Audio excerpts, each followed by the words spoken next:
ঈদ মুবারক, ঈদ মুবারক, ঈদ মুবারক। আপনাদের সবাইকে স্বাগত জানাচ্ছি আমি রাসেল। আশা করছি আপনারা সবাই ভালো আছেন, ভালোর দলে আছেন। আজকে এমন একটা সময় আমি আপনাকে স্টুডিওতে আমন্ত্রণ জানাচ্ছি বা স্টুডিও সেশনে আমন্ত্রণ জানাচ্ছি, যখন আপনি হয়তো ট্রাভেল করছেন, হয়তো গ্রাম থেকে শহরে যাচ্ছেন অথবা শহর থেকে গ্রামে।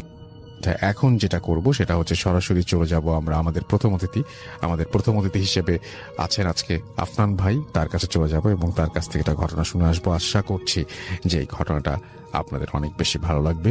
চলুন শুরুতেই চলে যায় আফনান ভাইয়ের কাছে। প্রিয় লিসেনার্স, আসসালামু আলাইকুম, ঈদ মোবারক। আমি আফনান, আশা করি সবাই ভালো আছেন, সুস্থ আছেন। আজকের ঈদ স্পেশাল আয়োজনের এপিসোডের সাথে যুক্ত হচ্ছেন বা পরবর্তীতে হবেন, সকলকে জানাচ্ছি শুভেচ্ছা ও ভালোবাসা। প্রথম ঘটনাটি আমরা শুনবো একজন রেমিটেন্স যোদ্ধা ভাইয়ের। মূলত উনি ঘটনাটি পাঠিয়েছেন, উনি বর্তমানে রয়েছেন মালয়েশিয়ার শিলংগড় ডিস্ট্রিক্টে। ওনার দেশের বাড়ি রংপুর জেলার মিঠাপুকুর উপজেলার ৩ নং পায়রাবন্দ ইউনিয়নে। তো ওনাদের এলাকায় তিস্তা নদী রয়েছে। তিস্তা নদীকে রংপুর অঞ্চলের হৃৎপিণ্ড বলা হয়। যা নীল জলরাশির নিচে কত যে ইতিহাস রয়েছে তা হয়তো বা অনেকেই জানে না। নদী শুকায়, নদী ফুলে ওঠে, আর সেই লুকানো ইতিহাসকে যেন আবার স্মরণ করিয়ে দেয় মহিপুর ইউনিয়ন। এই মহিপুর ইউনিয়নের এক প্রান্ত ঘেঁষে তিস্তা যখন দক্ষিণে বয়ে গেছে, ঠিক তার পাশেই এক সময় নাকি ছিল এক জমিদার বাড়ি।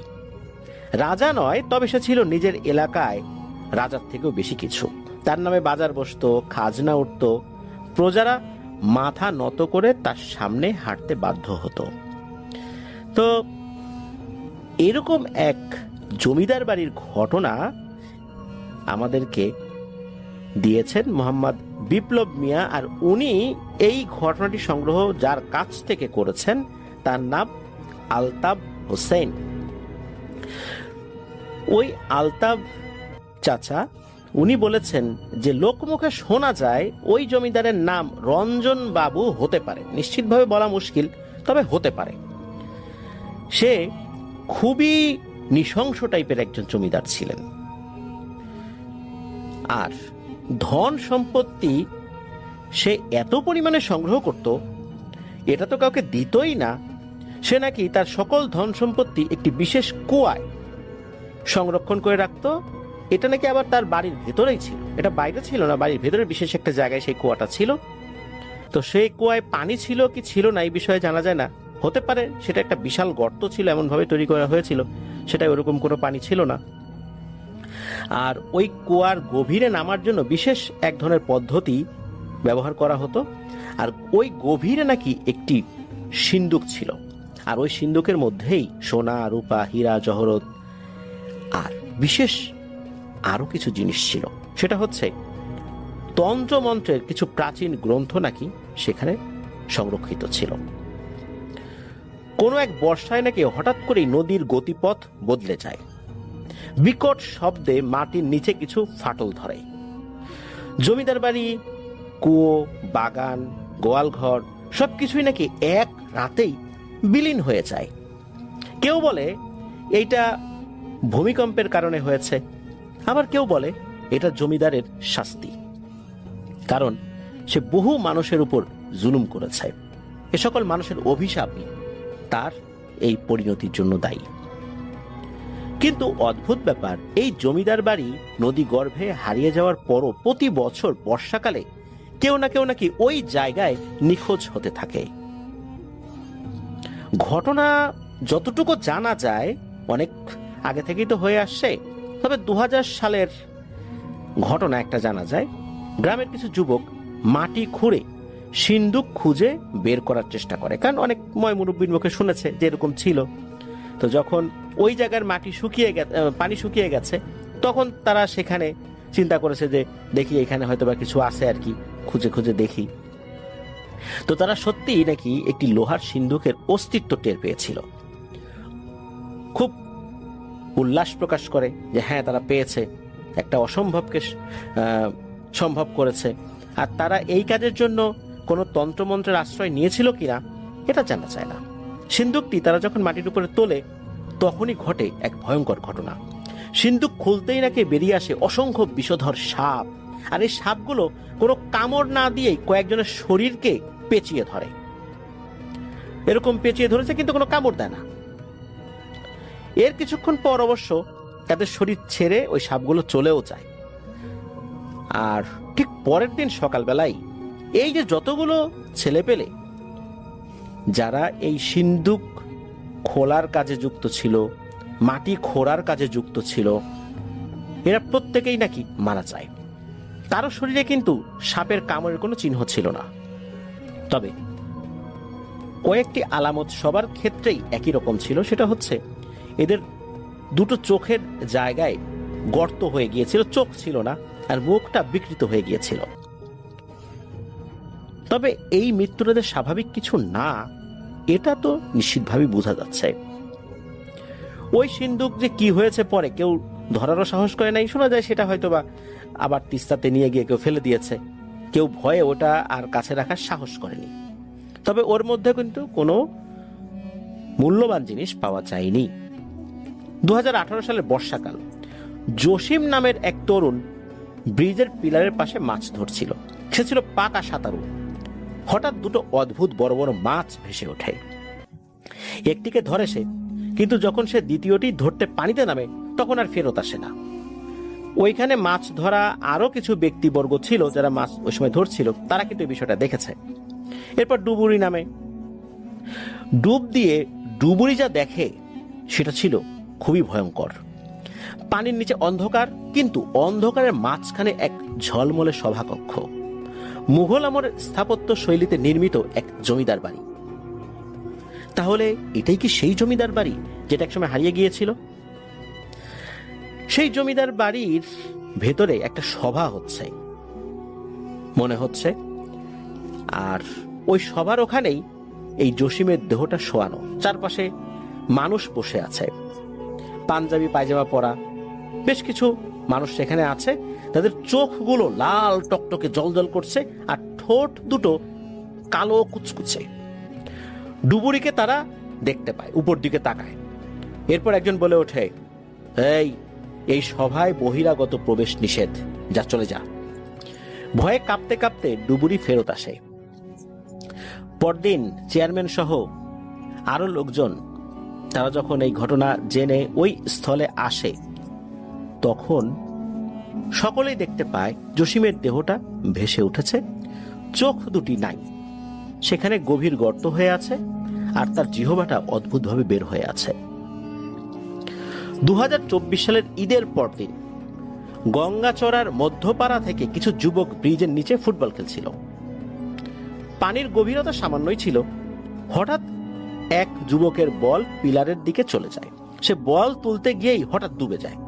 বন্ধুরা তার হাত ধরে টানতে টানতে দেখে আর অনুভব করে কেউ মনে হচ্ছে নিচ থেকে ওই ছেলেকে টানছে, আর এমন টান দিচ্ছে সবাই একে একে পানির মধ্যে পড়ে যেতে থাকে। তবে অন্য কারো কোনো সমস্যা হয় না, শুধু একটা ছেলেকেই পাওয়া যায় না।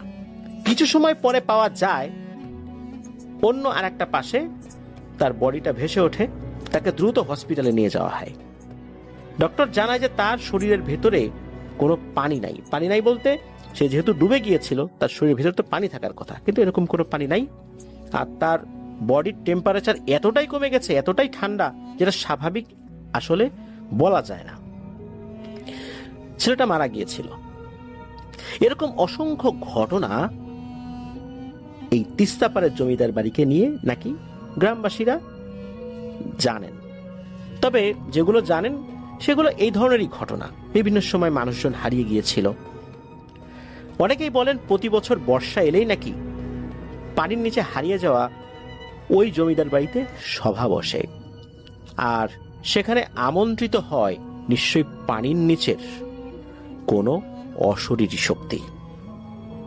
কেউ কেউ সেই সভা দেখে জান নিয়ে ফেরত এসেছে, তবে অধিকাংশই হারিয়ে গেছে।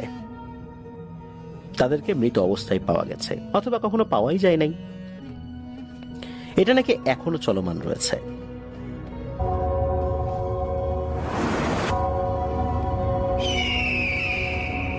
Welcome back. আপনাদের সবাইকে স্বাগত জানাই আমি রাসেল। আশা করছি আপনারা সবাই ভালো আছেন, ভালোর তলে আছেন। আমিও ভালো আছি আর ভালোর তলে আছি। চলে যাব আরও একটি ঘটনায়। যদি ভালো লাগে সাথে থাকবেন।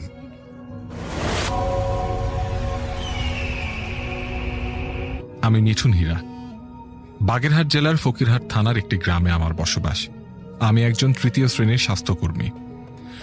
আমি এখন যে ঘটনাটি বলবো সেটা আমার নিজের সাথেই ঘটে যাওয়া একটা ঘটনা, এবং এই ঘটনাটি ছিল আমার জীবনের একটা বিভীষিকাময় অধ্যায়। এটি ঘটেছিল 2004 সালের জানুয়ারির প্রথম দিকে। আমার তারিখটা সঠিক মনে নেই। যাই হোক, সরাসরি ঘটনায় চলে যাচ্ছি। শুরুতেই বলে নেই, আমার বাড়ি বাগেরহাট জেলায় হলেও বাড়ি থেকে বের হয়ে মাত্র 10 মিনিট পশ্চিমে হাঁটলেই রূপসা উপজেলা। আমার বাড়িতে প্রায় প্রতি শুক্রবার খাসির মাংস খাওয়ার একটা প্রচলন ছিল, যেটা আনতে যেতে হতো রূপসা থানায় অবস্থিত একটা বাজারে, এবং সেটা সংগ্রহ করার জন্য বাবা আমাকেই পাঠাতেন। সেদিন ছিল শুক্রবার। আমি একটু দেরিতেই বাড়ি থেকে বের হই। একটা সাইকেল আর ব্যাগ নিয়ে রওনা হলাম বাজারের উদ্দেশ্যে। সময়টা ছিল শীতকাল, তাই বাজারে পৌঁছে মাংস কিনতে না কিনতেই বিকেল গড়িয়ে এলো। এমনিতেই নির্জন রাস্তা, তারপরও আমাকে প্রায় 10 কিলোমিটার পথ অতিক্রম করে তারপর যেতে হবে বাড়িতে। আমি একটু দ্রুত চলতে শুরু করলাম। হঠাৎ রাস্তার ডান দিকে নদীর পাড়ে আমার চোখ পড়ে।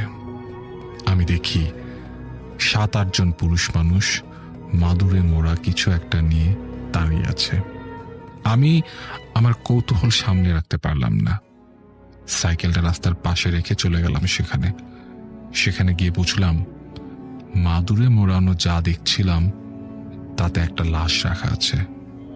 কিন্তু কার লাশ? কেমন দেখতে সে?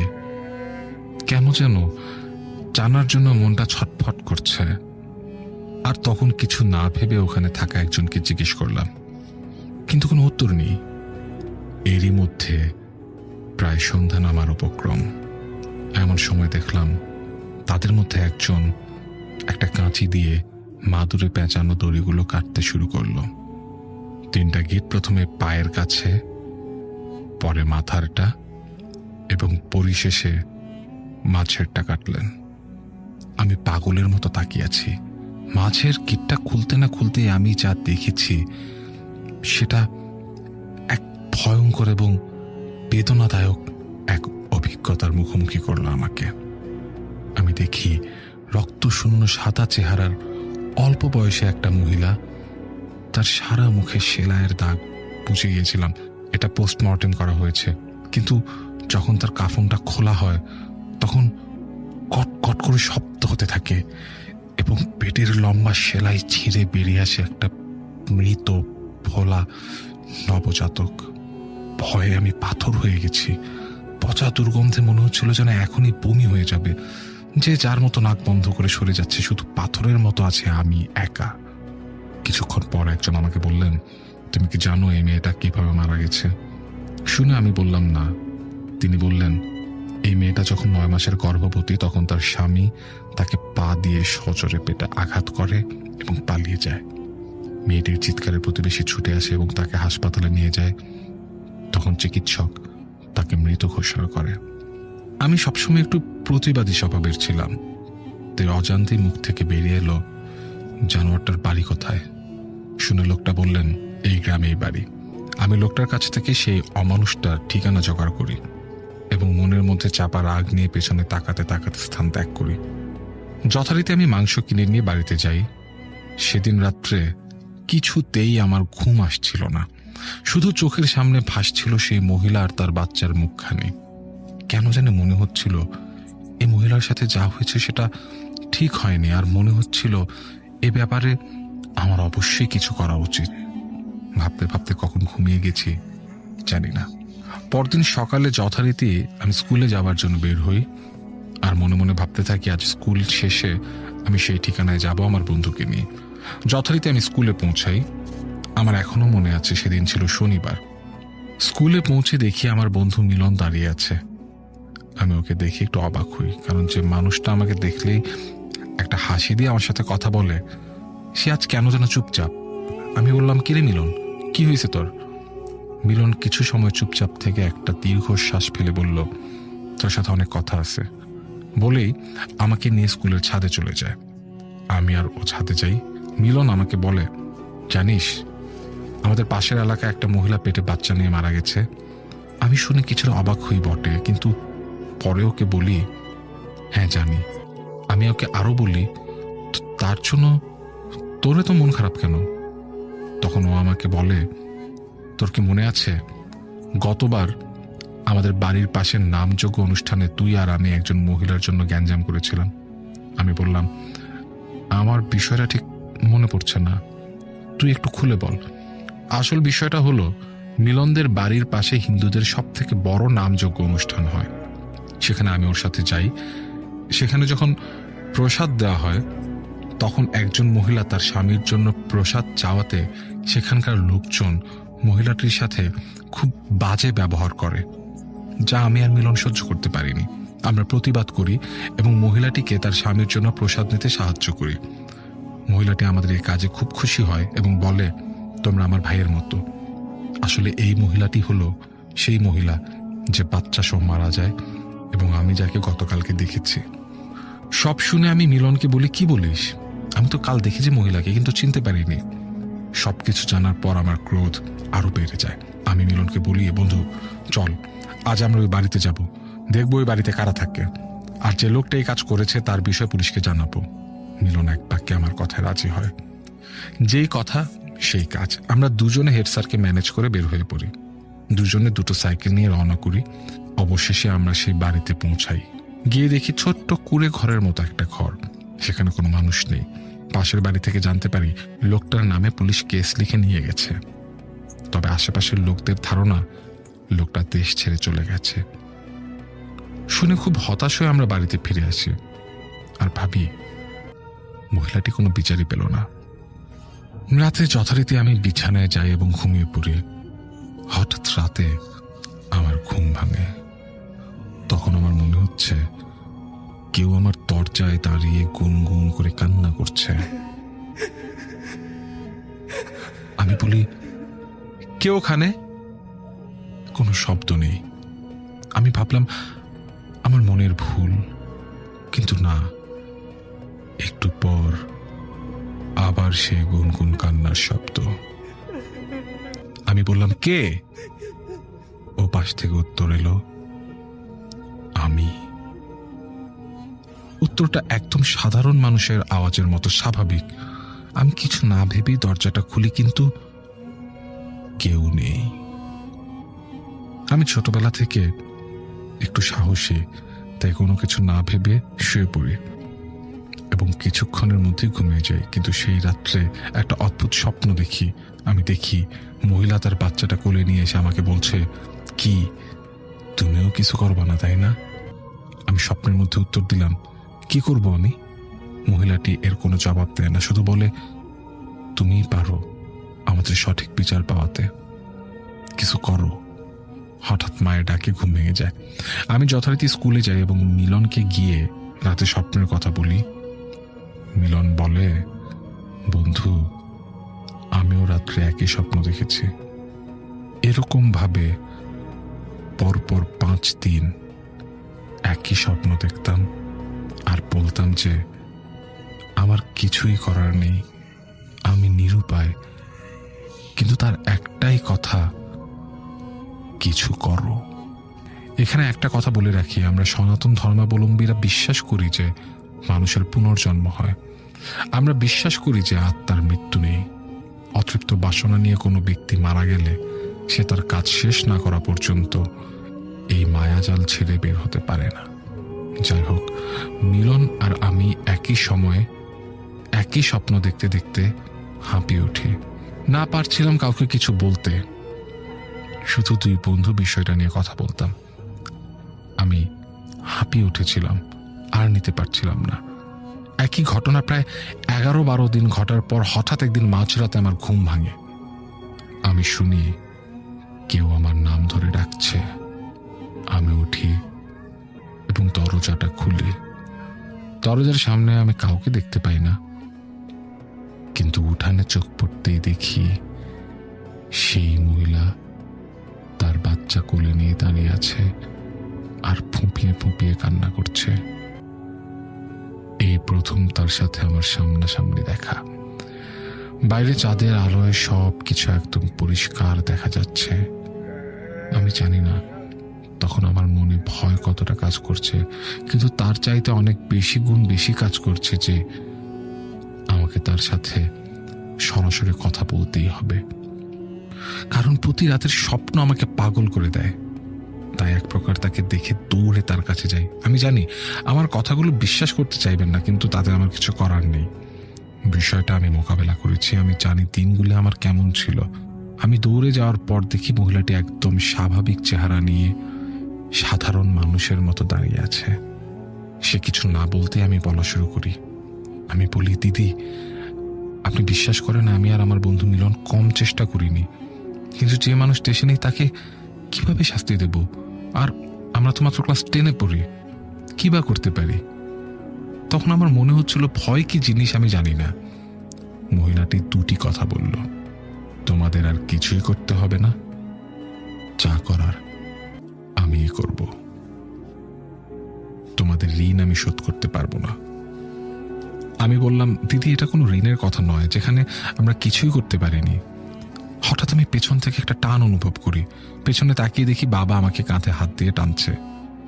একবার পেছনে ফিরে আবার সামনে তাকাতেই দেখি কেউ নেই। আমি তখন ভয় পাই এবং বাবাকে শক্ত করে জড়িয়ে ধরে কাঁদতে শুরু করি। আমার জ্বালা চলে আসে। পরদিন সকাল 11টা নাগাদ আমি একটু সুস্থ হই এবং দেখি যে মিলন আমার পাশে। এরই মাঝে বাবাকে আমি সবকিছু খুলে বলেছি। মিলন আমাকে বলল, কাল রাতে ওর সাথে কিছুই ঘটেনি, কিন্তু একটা অদ্ভুত কথা বলে।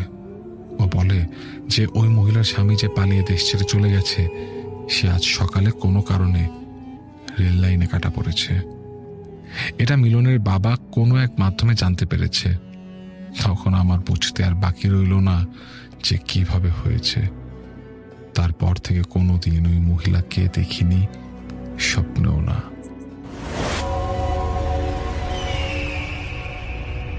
আরো একবার আপনাদের সবাইকে স্বাগত জানাচ্ছি আমি রাসেল। আশা করছি আপনারা সবাই ভালো আছেন, ভালোর দলে আছেন। আমিও ভালো আছি, ভালোর দলে আছি। নতুন একটা অডিও ক্লিপে যাব, প্রথম থেকে শেষ পর্যন্ত শুনবেন আশা করছি। চলুন শুরু করা যাক।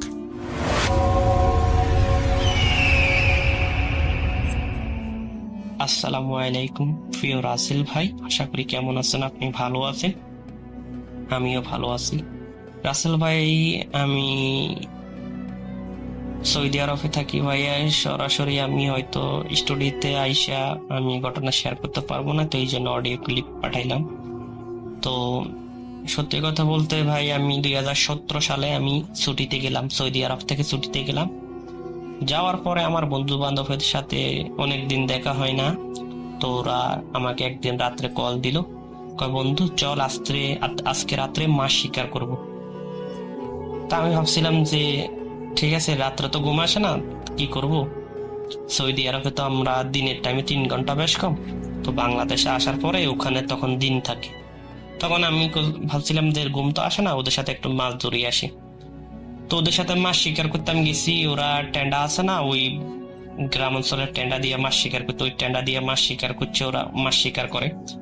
ওদের সাথে গেলাম। আমার 3 বন্ধু, রাকিব, কাদের, রাহান, 3 বন্ধু আমরা, মোটা আমি সব 4 জন ওদের সাথে মাছ ধরতাম। তো আমি কিনতাম ওদের মাছের ব্যাগটা রাখতাম হাতে।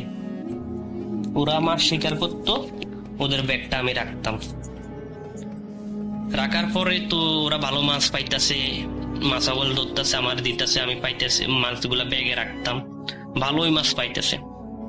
তো আমি ভাবছিলাম যে আমি ওদের সাথে মাছ ধরবো। যখন আমি ওদের সাথে আসি তাহলে আমি মাছ ধরবো, আমি একটা টেন্ডা কিনবো, ওইটা আব্বুরও কমো, আব্বু সবকিছুটা ইয়ে করে দিবে। তা আমি এরকম একদিন আমি টেন্ডা কিনছি, তারপরে লাইটও আমার আছে। আমি ওদের সাথে করতেছিলাম আমিও আজকে তোদের সাথে মাছ ধরবো। তো ওরা বলতেছে তো তাহলে তো ভালোই, আমাদের লোক আরেকটা লোক থাকলো আমার সাথে। তো আমি ওদের সাথে মাছ, পরের দিন আমি ওদের সাথে মাছ শিকার করতাম, যাইতাম। আমারও একটা টেন্ডা ছিল, আমার একটা লাইট ছিল। তা আমি ওদের সাথে যাইতাম, মাছ শিকার করতাম। তো এইভাবে ভালোই কাটলো, দিন কাটলো। ওদের সাথে যাইতাম, ভালোই মাছ পাইতাম, ওরাও ভালো মাছ পাইতো, আমিও ভালো মাছ পাইতাম। শিং মাছ, কই মাছ, মাগুর মাছ, অনেক ভালো ভালো ছোট ছোট মাছগুলা পাওয়া যাইতো। তো এরকম অনেক দিন গেল, ওদের সাথে মাছ ধরতাম, ভালোই মাছ পাইতাম।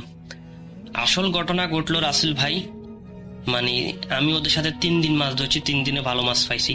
বাড়িতেও সবাই খুশি, এত ভালো ভালো মাছ পাই, ফ্রেশ ফ্রেশ মাছ, সকল পুঁটি মাছ, কই মাছ, শিং মাছ, ভালো ভালো মাছ পাওয়া যেত। বাড়ি এলাকাও খুশি। মাছের যে দাম, তো আমি যখন বন্ধুদের সাথে যাই তাহলে তো ভালো মাছ পাইতেছি, মাছ কিনতে অনেক টাকা লাগে, তো এমনিতে আমি মাছ ধরলে তারও ভালোই। তো এইভাবে আমি ওদের সাথে যাইতাম, 3 দিন ভালো মাছ পাইছি। 4 দিনের 3 ঘটনা শুরু হলো। 4 দিনের সময় আমি তো মাছে তো রাসেল ভাই অনেক বাজে গন্ধ, ঠিক আছে মাছের। তো আমি মাছগুলা আমার বড় ঘরে রাখতাম না, ছোট ঘরে রাখতাম, মানে আমাদের রান্নাঘরে রাখতাম মাছগুলা। একটা পাতিলে ঢোকাই, ওটার উপরে ঢাকনা দিয়ে রাখতাম। এরপর একটা মানে কোনো একটা কিছু দিয়ে রাখতাম, যেন বিড়াল টিড়ালে যেন কোনো কিছু না খাইতে পারে। তো এই জন্য আমি দিয়ে রাখলাম। পরে 3 দিন মাছগুলার মাছ সকালবেলা উঠে রান্না বান্না করতো, দুপুরে বেলা খাইতাম, ভালোই লাগতো। 4 দিনের টাইমে আর মাছগুলা রান্নাঘর থেকে উদাহ হয়ে যেত, মানে 4 দিন পরে মাছ এগুলা রান্নাঘর থেকে পাওয়া যেত না সকালবেলা। রাত্রে আমি রাখতাম, সকালবেলা নাই। এভাবে 3-4 দিন মাছগুলা আমি রাখলে উদাহ হয়ে যেত, মাছগুলা নাই। তা আমি ভাবছিলাম মা সকালবেলা বলতেছে এই মাছ কই, 3 দিন আজকে কালকেও মাছ পাইনি, আজকেও মাছ পাইনি, তুই কি মাছ ধরস না? আমি তো প্রতিদিনে মাছ ধরি। কয় না, কালকে তো দেখলাম মাছ ধরস, কালকে তো রান্না করে মাছ পাইনি, আজকে তো রান্না করে মাছ পাইনি, তো মাছ কই? আমি কইতেছি আমি প্রতিদিন তো মাছ শিকার করতাম, তাই প্রতিদিন মাছ শিকার করতাম, যা প্রতিদিন তো মাছ হই। কারণ রাসেল ভাই ওই একদিন মাছ রান্না, একদিন যতগুলা মাছ পাই অতগুলা প্রতিদিন একদিনে রান্না করা যেত, অনেকগুলা মাছ পাইতাম। তা আমি তো কইতাম প্রতিদিন মাছ তো একটু একটু রান্না করতো। আমু কইতেছে 2 দিন ধরে মাছ শিকার করা, আমি তো প্রতিদিন তো মাছ শিকার করি, প্রতিদিন তো রান্না করে মাছ রাখি। তো আম্মু কইতেছে 2 দিন পাই না। তা আমি কইতেছি রান্না করে, তাহলে মাছ এগুলা কে নিবে? পর আম্মু কইতেছে কে নিবার, কেউ তো নিতে নয়, এত সাহস করবি নি আমাদের বার রান্না করে কেউ ঢুকবে। আমি কইতেছি তাহলে কেউ না নিলে চোর নিব, তাইলে চোর ছাড়া আর কে নিবে এত মাছ?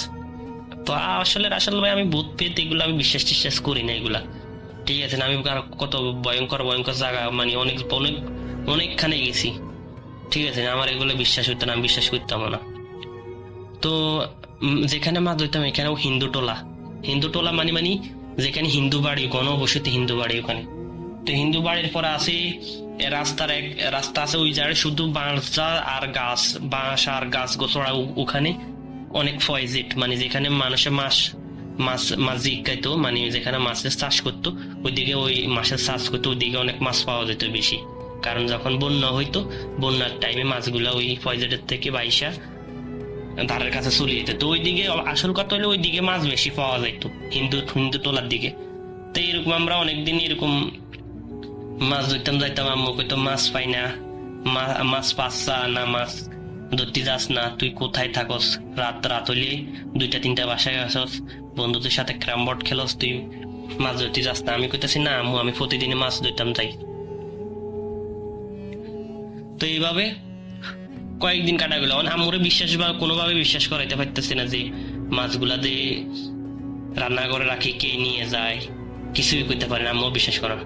পরে 5 দিনের মাথায় না 6 দিনের মাথায়, মানে এরকম আমি মাছগুলা কিনতাম, রান্না করে রাখতাম না, আমি বড় ঘরে রাখতাম, ফ্রিজে রাখতাম, বড় 2টা-3টা পলিথিনে ঢুকাইয়া ফ্রিজে রাখতাম।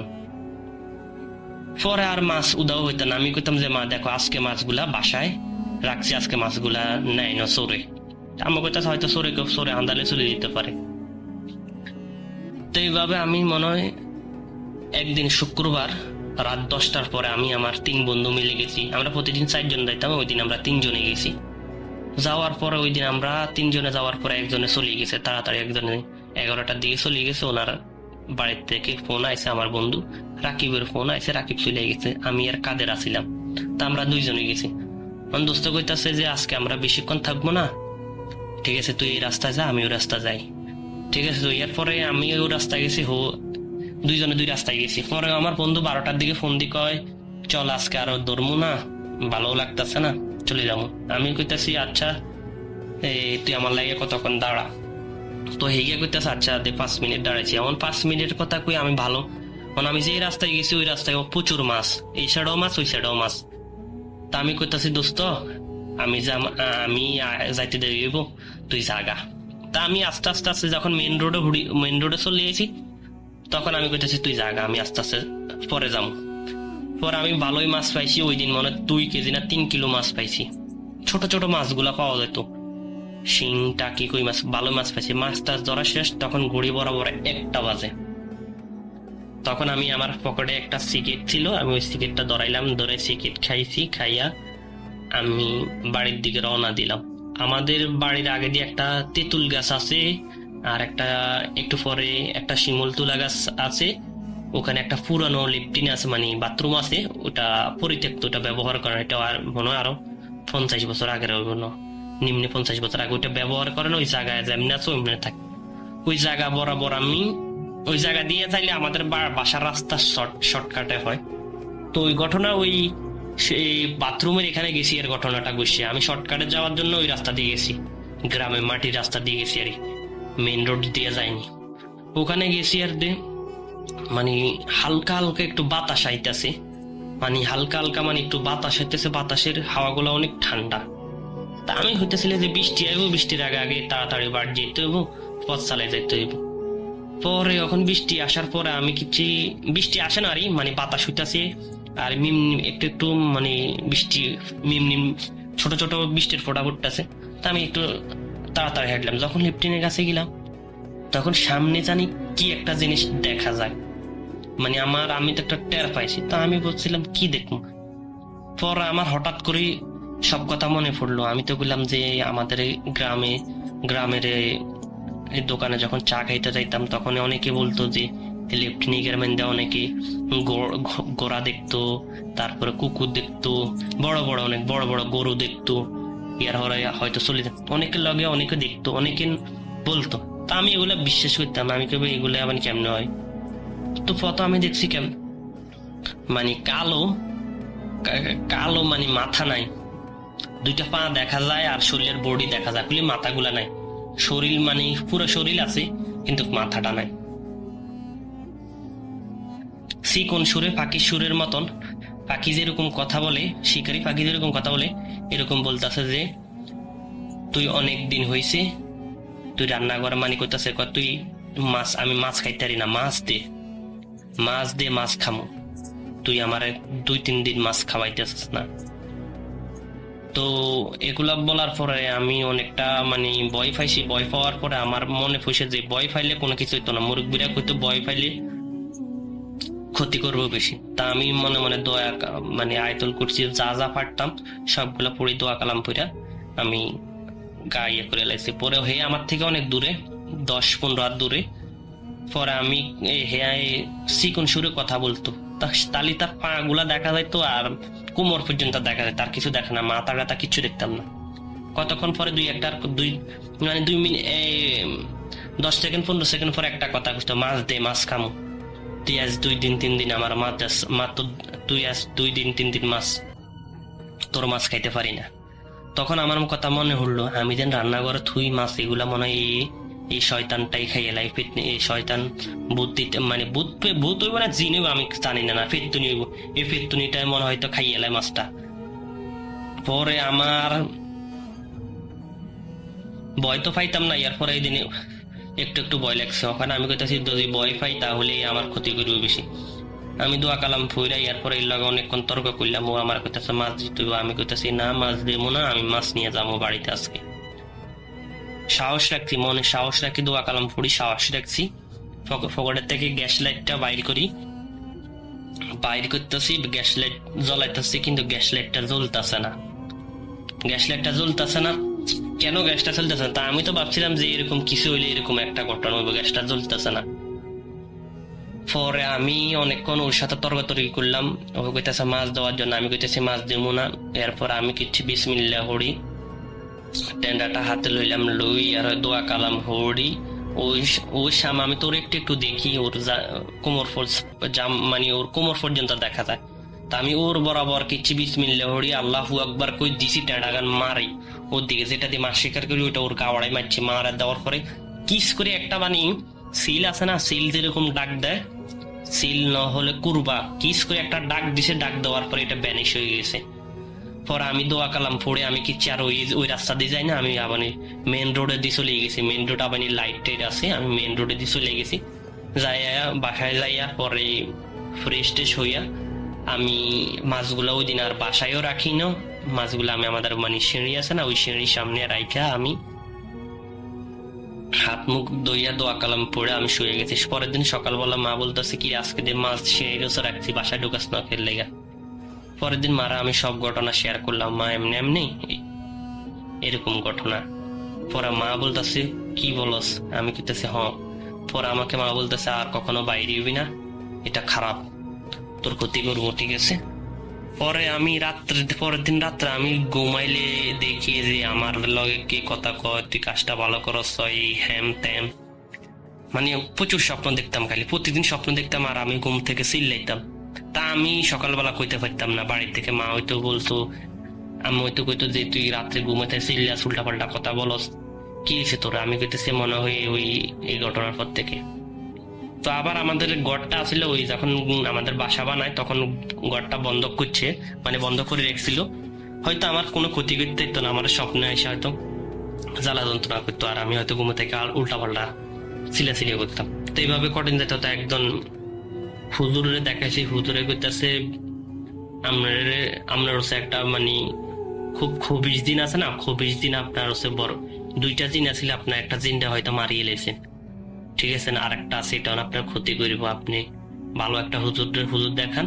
তা আমি আমাদের এখান থেকে আপনার চট্টগ্রামের একটা হুজুর আছে, উনি খুব ভালো একটা আলেম, উনি কবি জিন টিন তাড়াইতে সবকিছু পারে। আমি পরে চট্টগ্রাম চলে গেছি, আমি আমার আম্মা তারপরে আমার আব্বু চট্টগ্রাম চলে গেছি। চট্টগ্রাম যাইয়া হুজুরের কাছে গেছি, হুজুরে সব ঘটনা কি কি হয়েছে তো আমি সব ঘটনা শেয়ার করলাম। ঘটনা শেয়ার করার পর হুজুরে কইতেছে যে আপনার এই ডিম লাগবে, একালে ডিম লাগবো, এক দামে কিনতে হইব।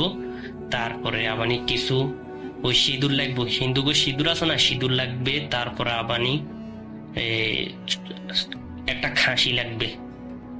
তো হয়তো আমার টাকা পয়সা আসিল, তো আমি আর না করে না, যাক আমার আম্মু কইতেছে টাকা পয়সা দিলে যাক, আমার ছেলে ভালো হইলেও হবে, আমার ছেলের কোনো ক্ষতি না হইলেও। তো একটা খাসি সবকিছু এক দামে কিনতে হবে। এভাবে অনেক কিছু কিনলাম, কিনে আমারে বলতেছে যে আজকে আমি রাত্রে বাসায় আসবো, রাত্রে বেলা আপনারা আসেন। তা আমার আবার চট্টগ্রাম আমার খালাতো বোনের বাসায়, ওখানে গেলাম। ওখানে ওদের বাসার থেকে অনেক দূর আছে। তো পরের দিন রাত্রে আমার আর ডাকছে, তো আসন বসাইছে আর জিনটা হাজির করছে, জিপে খবিশ দিন আছে না, ওটার হাজির করাইছে। পরে কইতেছে ও আমার মানে ও আমার লগের ভাই না কি কইছে, ও আমার ভাইকে মাইরে লাইছে, আমি এটার প্রতিশোধ নেবো, ইয়ে করবো, ঠিক আছে নি। তো আবার ওই আমার আগের হুজুরে দেখাইছে, ও আমাকে একটা তাবিজ দিছে শরীর বন্ধ করে নিয়ে, এই জন্য আমার ক্ষতি করতে পারে না। পরে ওই হুজুর কইতাছে, ওই ইয়া কইতাছে দেখ যা হওয়ার হয়ে গেছে, কি করবি তুই, ওই লোকেরা ও না চাই না ভুল করে কাজ করে এলেছে, তুই ওরে ক্ষমা করে দে। পরে হুজুরে ও কইতাছে যাইতো না, ওর ক্ষতি করমু, ওরে দুনিয়া মানে কইতাছে আমারও শেষ করে দিবি। পরে কইতাছে তুই যা, তুই না যাইলে তোরা নইলে তোরা আমি মাইরে আলাম। তো ওই হুজুরে ও কবিরাজে যখন এরে দমকাইতাছে, পরে হে কইতাছে আচ্ছা ঠিক আছে আমি একসাথে যামু। তো ওই যেগুলার কথা কইছি এগুলা আমি দিছি, তো তোর কাছে একটা খাসি দেবো, ডিম দেবো, তুই যা লাগবো সবগুলো আমি দেবো, ঠিক আছে। তো পরে এগুলা যাওয়ার পরে কবিরাজে এই অনেক কাকতি মিনতি করার পরে হে রাজি এসে যাইব। তো গোটা একটা খাসি দিছি, সিঁদুর দিছি, ডিম দিছি, তারপরে আবার আপনার আর কি একটা জিনিস দিছি, মোট 5টা জিনিস দিছি। দেওয়ার পরে জিনটা চলে গেছে। যাওয়ার পরে জিনটা কোথাছে কত তুই যাইলে দেন নেক্সট টাইমে তুই এর কোনো ক্ষতি করতে পারবি না, এখন আমি আর ক্ষতি করব না, ঠিক আছে। তো পরে জিনে চলে গেছে। যাওয়ার পরে ওই একটা কথা কইছে যে আমি পারলে ওর ক্ষতি করতাম, কিন্তু করি না, খালি আমি ওয়াদা দিই, আর আমাদের সিনিয়র ম্যানটা ওয়াদা দিলে ওয়াদা কখনো ফিল আপ করি না। আমি যখন তোর একটা ওয়াদা দিয়ে লেছি, তো আমি আর ওর ক্ষতি করবো না। পরে এই কথা কই জেনে চলে গেছে। দেওয়ার পরে আমার কবিরাজে একটা তাবিজ দিছে, তাবিজটা আমার কাছে এখনো আছে। আমার এই তাবিজ দিয়ে আমি এখনো সৌদি আরবে আছি। আল্লাহ তাআলা আমাকে অনেক সুস্থ রাখছে। এটা আমার ঘটনা। আসলে আমি বয়সটা তেমন ভালো না, এই জন্য অডিও ক্লিপ ফাটাবো না ফাটাবো এই টেনশনে আসলাম। ঠিক আছে, তো ভালো লাগলে আপনি শেয়ার করবেন। ওকে।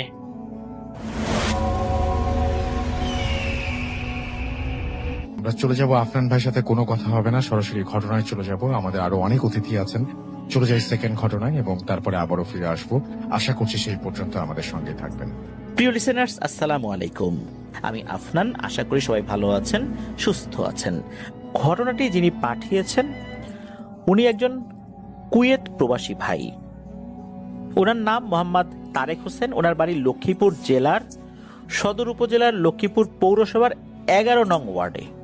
ঘটনাটি গত বছরের শীতের সময়। হঠাৎ করে কুয়েতে কাজের খুব সংকট দেখা যায়। তখন অনেককেই পুলিশ ধরছিল, অনেকেরই কাগজপত্র ঠিকঠাক ছিল না। কাউকে ধরতে পারলে সাথে সাথে দেশে পাঠিয়ে দিত। কেউ বাইরে বের হলেই পুলিশ তার আকামা চেক করত, তখন ধরে দেশে পাঠিয়ে দিত। একদম দায় না ঠেকলে কোনো ভাই বাইরে বের হতো না ওই সময়। এখন কি অবস্থা আমি ঠিক বলতে পারবো না। তো যাই হোক, ওই সময়ে 5 মাসের মতো তারেক ভাই বেকার ছিলেন, হাতে কোনো কাজ নাই, এদিকে কেউ কাজ দিতে পারছে না। কিভাবে চলবেন উনি? এইভাবে ওনার এক ফ্রেন্ডের সাথে 4 মাসের মতো ছিলেন।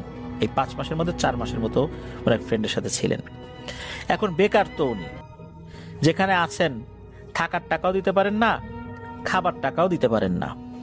ওনার ওই ফ্রেন্ড এত কটু কথা শোনাতো, এরপরও সেই অপমানগুলো হজম করে ফেলতেন। টাকা নাই তো কি করবেন? তারেক ভাই কি করতেন? উনি রান্না করতেন, উনি রান্না করে রাখতেন, যেহেতু ওনার কোনো কাজ নাই, কি করবেন? আর ওনার ওই বন্ধু যখন আসতো একসাথে খেতে বসতেন, খাওয়ার সময় খেত আর অনেক কথা শোনাতো। এটা যে কি কষ্ট, খাওয়ার সময় যদি কেউ খাওয়ার খোটা দেয়, থাকার খোটা দেয়, এটা অত্যন্ত কষ্ট। এরকম সইতে সইতে একদিন আর ওনার ভালো লাগলো না। উনি রাতের বেলায় রাগ করে বের হয়ে গেলেন। কোথায় যাবেন, কি করবেন? নিজের প্রতি এতটা ঘৃণা চলে আসছিল যে এখন যদি মরেও যেতাম তাও মনে হয় ভালো হতো। ঘর থেকে বের হয়ে গেছেন। বাংলাদেশের মতো অবস্থা কিন্তু সেখানে না। চাইলেই যেখানে সেখানে গাড়ি পাওয়া যায় না। সেখানে নির্দিষ্ট জায়গা ছাড়া কোনো গাড়ি দাঁড়ায়ও না। আবার কোনো ড্রাইভারের নাম্বার যদি কারো কাছে থাকে, তাকে ফোন করলে সে গাড়ি নিয়ে সেখানে চলে আসবে। হুট করে হাত উঁচা করলেই কিন্তু কোনো গাড়ি থামে না কাউকে ওঠানোর জন্য। এভাবে উনি দিগ্ভ্রান্ত হয়ে হাঁটছেন, কোথায় যাবেন, কি করবেন। হঠাৎ করে ওনার মনে পড়লো, যাই একটা তেলের পাম্পের কাছে যাই, ওখানে তো অনেক গাড়ি এসে দাঁড়ায়। তখন কাউকে অনুরোধ করব যে আমাকে কোনো একটা বড় শহরে নিয়ে যান, তারপর দেখি ভাগ্য আমাকে কোথায় নিয়ে যায়। এই চিন্তা করেই উনি একটা তেলের পাম্পে চলে যান। এদিকে ওনার হাতে তো একটা টাকাও নাই, অর্থাৎ কুয়েতি দিনার, যেটা একটা দিনারও নাই।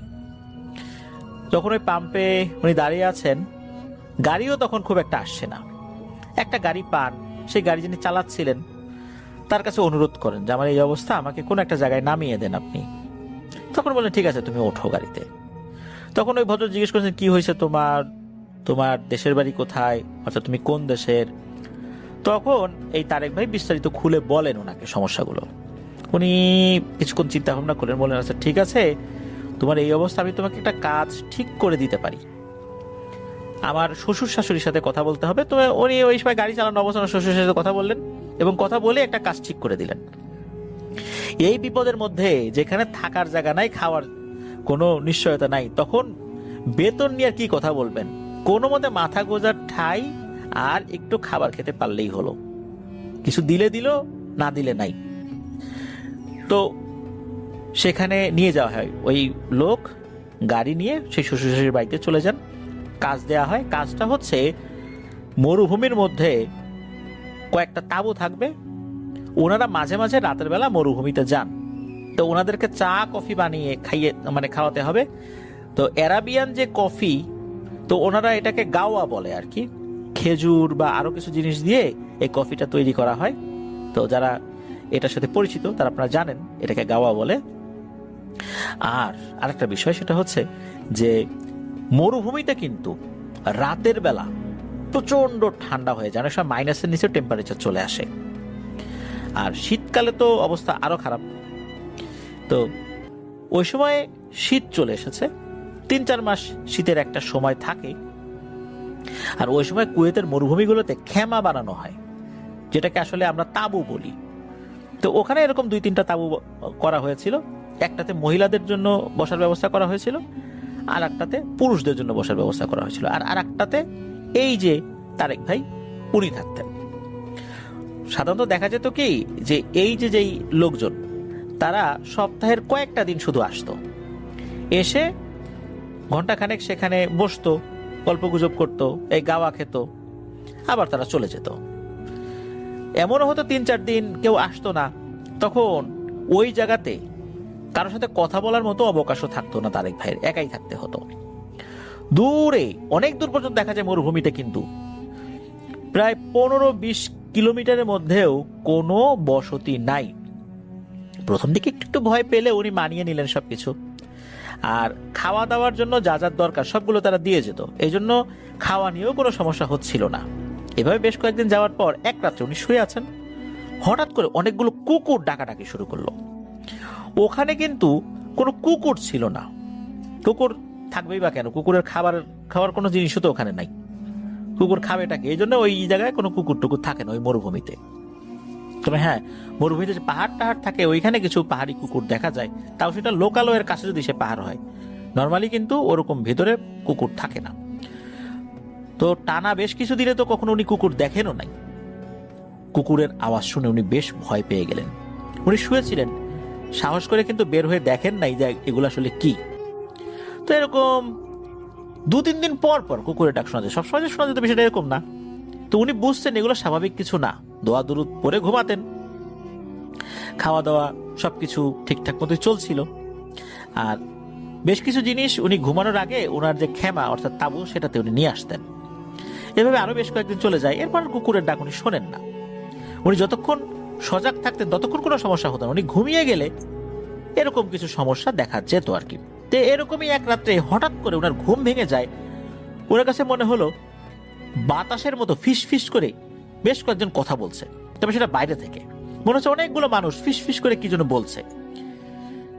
একদম কানের কাছে মুখ এনে যদি কেউ ফিস ফিস করে কথা বলে এই আওয়াজটা কেমন শোনা যায় ওই রকম। তো এরকম কথা শোনার পর ভয়ে তারেক ভাইয়ের হাত পা অবশ হয়ে আসতো। উনি চিন্তা করতেন যে হায় আল্লাহ, এই মরুভূমির এইখানে আমি যদি মরেও যাই কেউ তো আমার খবর জানবে না, পুলিশ এসে ধরবে, বাইরে বের হইলে পুলিশও জানে না যে আমি এখানে কাজ করি, আমার কোনো ডকুমেন্টসও পুলিশের কাছে নাই, আমাকে এখানে কেউ চেনেও না। এখন যদি আমি মরে যাই, কেউ আমাকে মেরে ফেলে, তাহলে কি অবস্থা হবে? আমাকে মেরে যদি এই মরুভূমির নিচে দাফন করে দেয় তাহলে কি হবে? আমার পরিবারও তো জানতে পারবে না। এসব কথা চিন্তা করতেন, ওনার হাত পা ভয়ে ঠান্ডা হয়ে যেত। এমনিতে রাতের বেলা মরুভূমির টেম্পারেচার অনেক নিচে নেমে যায়, বাইরে পানি রাখলে সেই পানি বরফ হয়ে যেত। এরকম ঠান্ডা কিন্তু মরুভূমিতে রাতের বেলা হয়ে যায়। তারপরেও উনি মেনে নিয়েই চলছিলেন, এগুলো উপায় তো নাই। এগুলো বললে কি চাকরি থাকবে? রাস্তা থেকে দয়া করে নিয়ে এসে চাকরিটা দিয়েছিলেন, হুট করে এরকম অপরিচিত লোককে চাকরি দিয়েছিলেন, কোথায় যাবেন? এসব সমস্যার কথা তো আসলে বলা যায় না, টাকাও নাই কাছে, থাকার জায়গা নাই, মেনে তো নিতেই হবে। তো যাই হোক, 2-3 দিন পর একদিন হঠাৎ করে দুপুর বেলা 12টা কি 12:30টার সময় হবে এরকম, দুপুর বেলা একদম ভর দুপুরে 4 জন মহিলা হেঁটে আসছে। এরকমটা দেখেন এই যে তারেক ভাইয়ের যে খেমা অর্থাৎ তাঁবু সেটার দিকে, পরনে বড় বড় বোরখা পরা ছিল। 4 জনকে দেখতে প্রায় একই রকম লাগছিল, বেশ স্বাস্থ্যবান মহিলা ছিল, স্বাস্থ্যবান মহিলা হলে যেরকম দেখা যায় ওরকম ছিল, তবে অস্বাভাবিক তেমন কিছু মনে হচ্ছিল না। অস্বাভাবিক একটা বিষয় তো ছিলই, সেটা হচ্ছে এখানে হেঁটে আসা অসম্ভব, আশেপাশে 15-20 মাইলের মধ্যে কোনো ঘর বাড়ি নাই, কিচ্ছু নাই, তাহলে এখানে হেঁটে তারা কিভাবে আসবে? দিনের বেলা মরুভূমিতে প্রচন্ড তাপ থাকে, আর মরুভূমিতে কিন্তু অনেক দূর পর্যন্ত দেখা যায়। এত দূর হেঁটে আসা কিন্তু সম্ভব না। তাদের সামনে বা পেছনে কোনো গাড়িটারি হয়তো বা থাকতে পারে, গাড়ি রাখি মানে থামিয়ে রেখে আসছে, কিন্তু না, এরকম কোনো গাড়িও ছিল না। তাহলে ওনারা কিভাবে আসলেন? খুব অবাক লাগে। এই তারেক ভাই কি করেছেন, উনি দৌড়ে ওনার যে খেমা ওর ভিতরে গিয়েছেন, কারণ ওখানে কিন্তু ওই যে মোবাইল চার্জ দেওয়ার জন্য এই সোলার সিস্টেম এরকম একটা ব্যবস্থা থাকে। কিন্তু উনি চিন্তা করেছেন যে মোবাইলটা নিয়ে আসি, একটু ছবি তুলে রাখবো বা ভিডিও করবো যে এরা কারা। এই চিন্তা করে উনি যখন ওনার খেমার মধ্যে ঢুকে মোবাইলটা বের করে নিয়ে আসেন, তখন দেখেন কেউ নাই। কয়েক সেকেন্ডের মধ্যে তারা উধাও হয়ে গেল। বিশাল এই মরুভূমিতে তারা কোথাও উধাও হয়ে গেলেন। এটা তো দিনের বেলাতে দেখে উনি প্রচন্ড ভয় পেয়েছেন। এর কয়েকদিন পর উনি একটা মুরগি রান্না করে রেখে আসলেন। তো একদিন রান্না করলে উনি 2 দিন খেতে পারেন, একা মানুষ। তো দুপুরবেলা রান্না করে খেয়েছেন। এরপর সন্ধ্যার দিকে আবার যেখানে রান্না করেছেন সেখানে গিয়েছেন। বলে রাখা ভালো, যেখানে উনি রান্না করেন সেটা ছিল লোহার টিন দিয়ে তৈরি এক ধরনের একটা চুলা। ওর মধ্যে তেল দিতে হয়, তারপর পাম্প করতে হয়, এরকম আর কি। তো ওনারা যেখানে থাকেন সেটা হচ্ছে প্লাস্টিকের এক ধরনের খেমা, তাঁবু। তো উনি তো খাবার আনতে গিয়েছেন, গিয়ে দেখেন যে পাতিলের ঢাকনা খোলা, একটা তরকারি পর্যন্ত নেই। অথচ ওখানে একটা ইঁদুরও ঢুকতে পারবে না, কারণ উনি নিজে গিয়ে ওই খেমার যেই দরজা এটা খুলেছিলেন, দরজাটা বন্ধ ছিল। তাহলে কে ঢুকলো, কে খাবার খেলো? অনেক ক্ষুধা নিয়ে মন খারাপ করে ঘুমিয়ে গেলেন। ওই রাত্রেই আবার সেই ফিস ফিস ফিস ফিস শব্দ, আওয়াজে ঘুম ভেঙে গেল।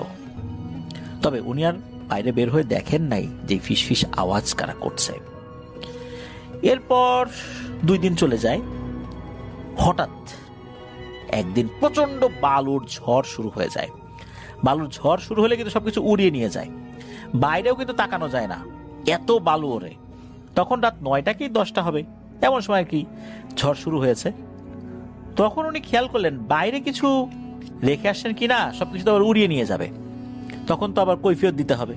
উনি বাইরে বের হয়ে এর মধ্যে দেখছেন সবকিছু ঠিকঠাক আছে কিনা। তখন উনি আর একটা ভয়ঙ্কর জিনিস দেখতে পান। ওখানে তো আরো 2টা খেমা রয়েছে, একটাতে মহিলারা বসে আর একটাতে পুরুষরা বসে আলাদা আলাদা। এখানে কিন্তু অপরিচিত মহিলা পুরুষরা আসে না, একই পরিবারের সদস্যরাই আসে আর কি।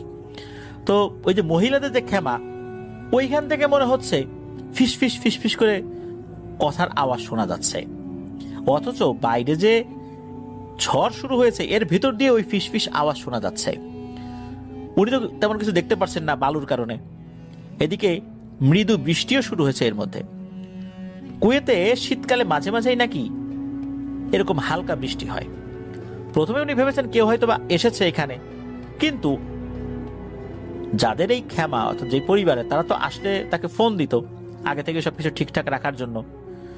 তারা আসার আগেই পানি গরম করা, হিটারে তেল দেয়া, এসব কিছু তো করতে হয়।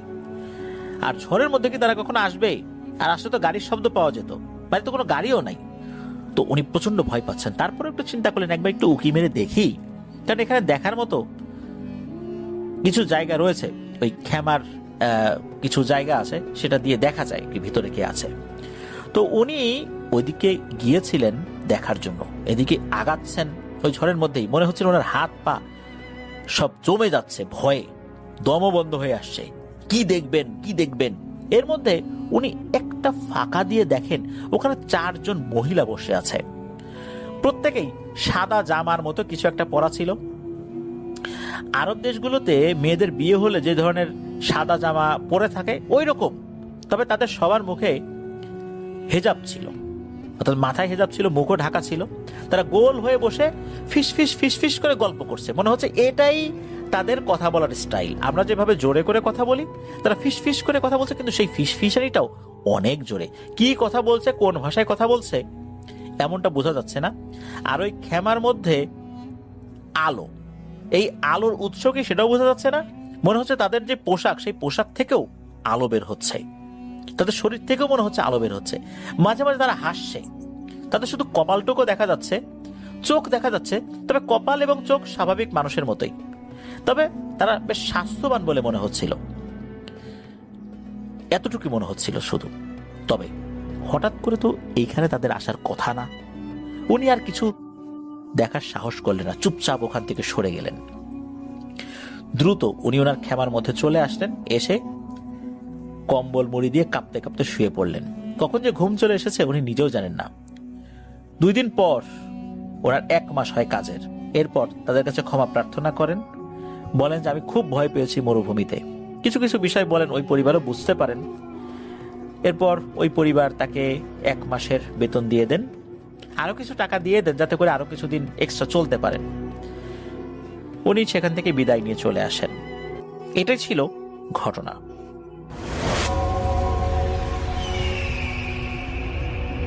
আরও একবার আপনাদের সবাইকে স্বাগত জানাচ্ছি আমি রাসেল। আশা করছি আপনারা সবাই ভালো আছেন, ভালোর তলে আছেন। আমিও ভালো আছি আর ভালোর তলেই আছি। এবার দ্বিতীয় অডিও ক্লিপে যাব। আশা করছি প্রথম থেকে শেষ পর্যন্ত শুনবেন এবং ভালো লাগবে আপনাদের। চলুন শুরু করা যাক।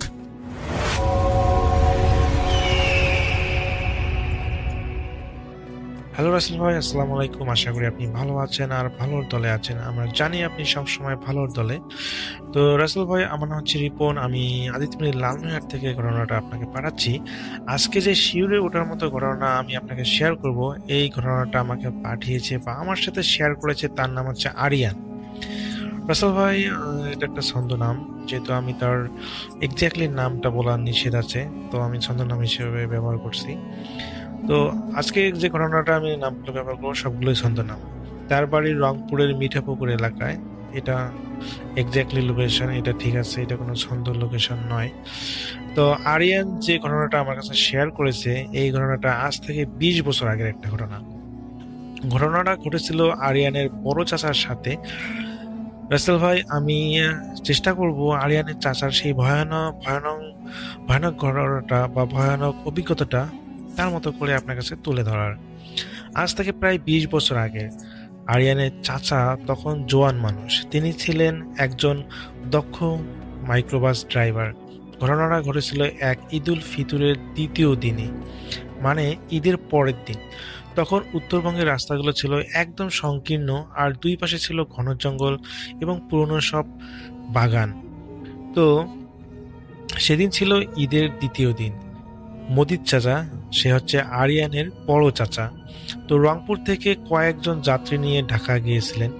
যাত্রীদের নামিয়ে দিয়ে তিনি যখন ফিরতি পথে রওনা হন, তখন প্রায় রাত আনুমানিক 3টা বাজে।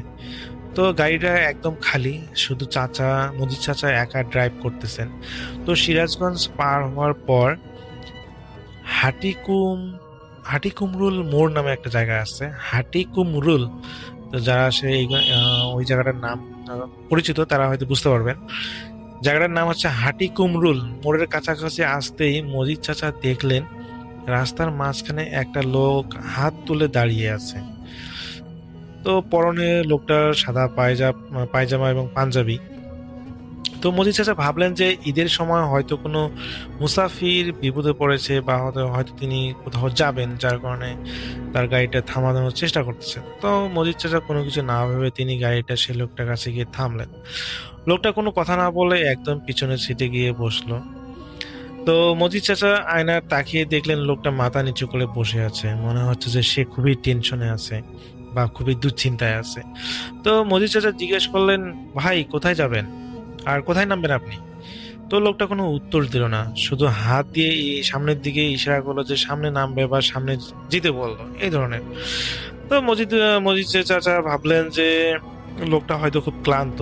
কিন্তু অদ্ভুত ব্যাপার হলো, লোকটা বসার সাথে সাথে গাড়ির এসি ছাড়াই ভিতরটা যেন বরফের মতো ঠান্ডা হয়ে গেল। নর্মালি তো সেই সময় আসলে একটু ঠান্ডা ঠান্ডা আবহাওয়া ছিল, যার কারণে এসি চালানোর কোনো প্রয়োজন ছিল না। তো এই জন্য এসি ছাড়াই স্বাভাবিক ছিল। কিন্তু সেই লোকটা যখন গাড়ির ভিতরে প্রবেশ করলো বা গাড়িতে অবস্থান করলো, তারপর থেকে মনে হলো যে গাড়িটা এসির থেকেও প্রচুর পরিমাণ ঠান্ডা, না মানে বরফের মতো ঠান্ডা হয়ে যাচ্ছে গাড়ির ভিতরটা। অথচ মজিদ চাচা দেখলেন যে স্পষ্ট তার এসি বন্ধ, কিন্তু এত বেশি ঠান্ডা হওয়ার তো কথা নয়। তো গাড়ি যখন বগুড়ার শেরপুর এলাকায় ঠিক বিশাল আম বাগানের মাঝখান দিয়ে যাচ্ছিল, তখন রহস্যটা একটু দানা বাঁধতে শুরু করলো। মজিদ চাচা খেয়াল করলেন যে লুকিং গ্লাসের পিছনের যাত্রীটাকে আর দেখা যাচ্ছে না। তো এটা দেখে তো তিনি বেশ চমকে গেলেন এবং যখন তিনি পিছনে তাকালেন গাড়িটা স্লো করে, দেখলেন যে পিছনের সিটে একদম খালি। মনে হচ্ছিল যে এখানে কেউ গাড়িতে উঠেই নেই। তিনি ভাবলেন হয়তো লোকটা চলন্ত গাড়ি থেকে নেমে গেছে, কিন্তু এটা তো অসম্ভব, কারণ চলন্ত গাড়ি থেকে একটা মানুষ কেন হলো গাড়ি থেকে নামবেন বা লাফ দিবেন বা এই ধরনের কেন ঘটবে। তো তিনি কোনো কিছুই কুল কিনারা করে পাইলেন না এবং তিনি আসলে ভয় পাননি।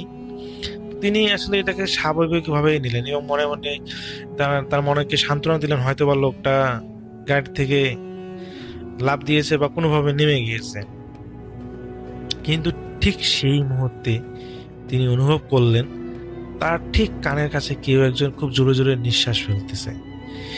নিঃশ্বাসের শব্দটা এতটাই ভারী ছিল যে মনে হচ্ছিল কেউ যেন তার কানের কাছে গরম বাতাস দিচ্ছে।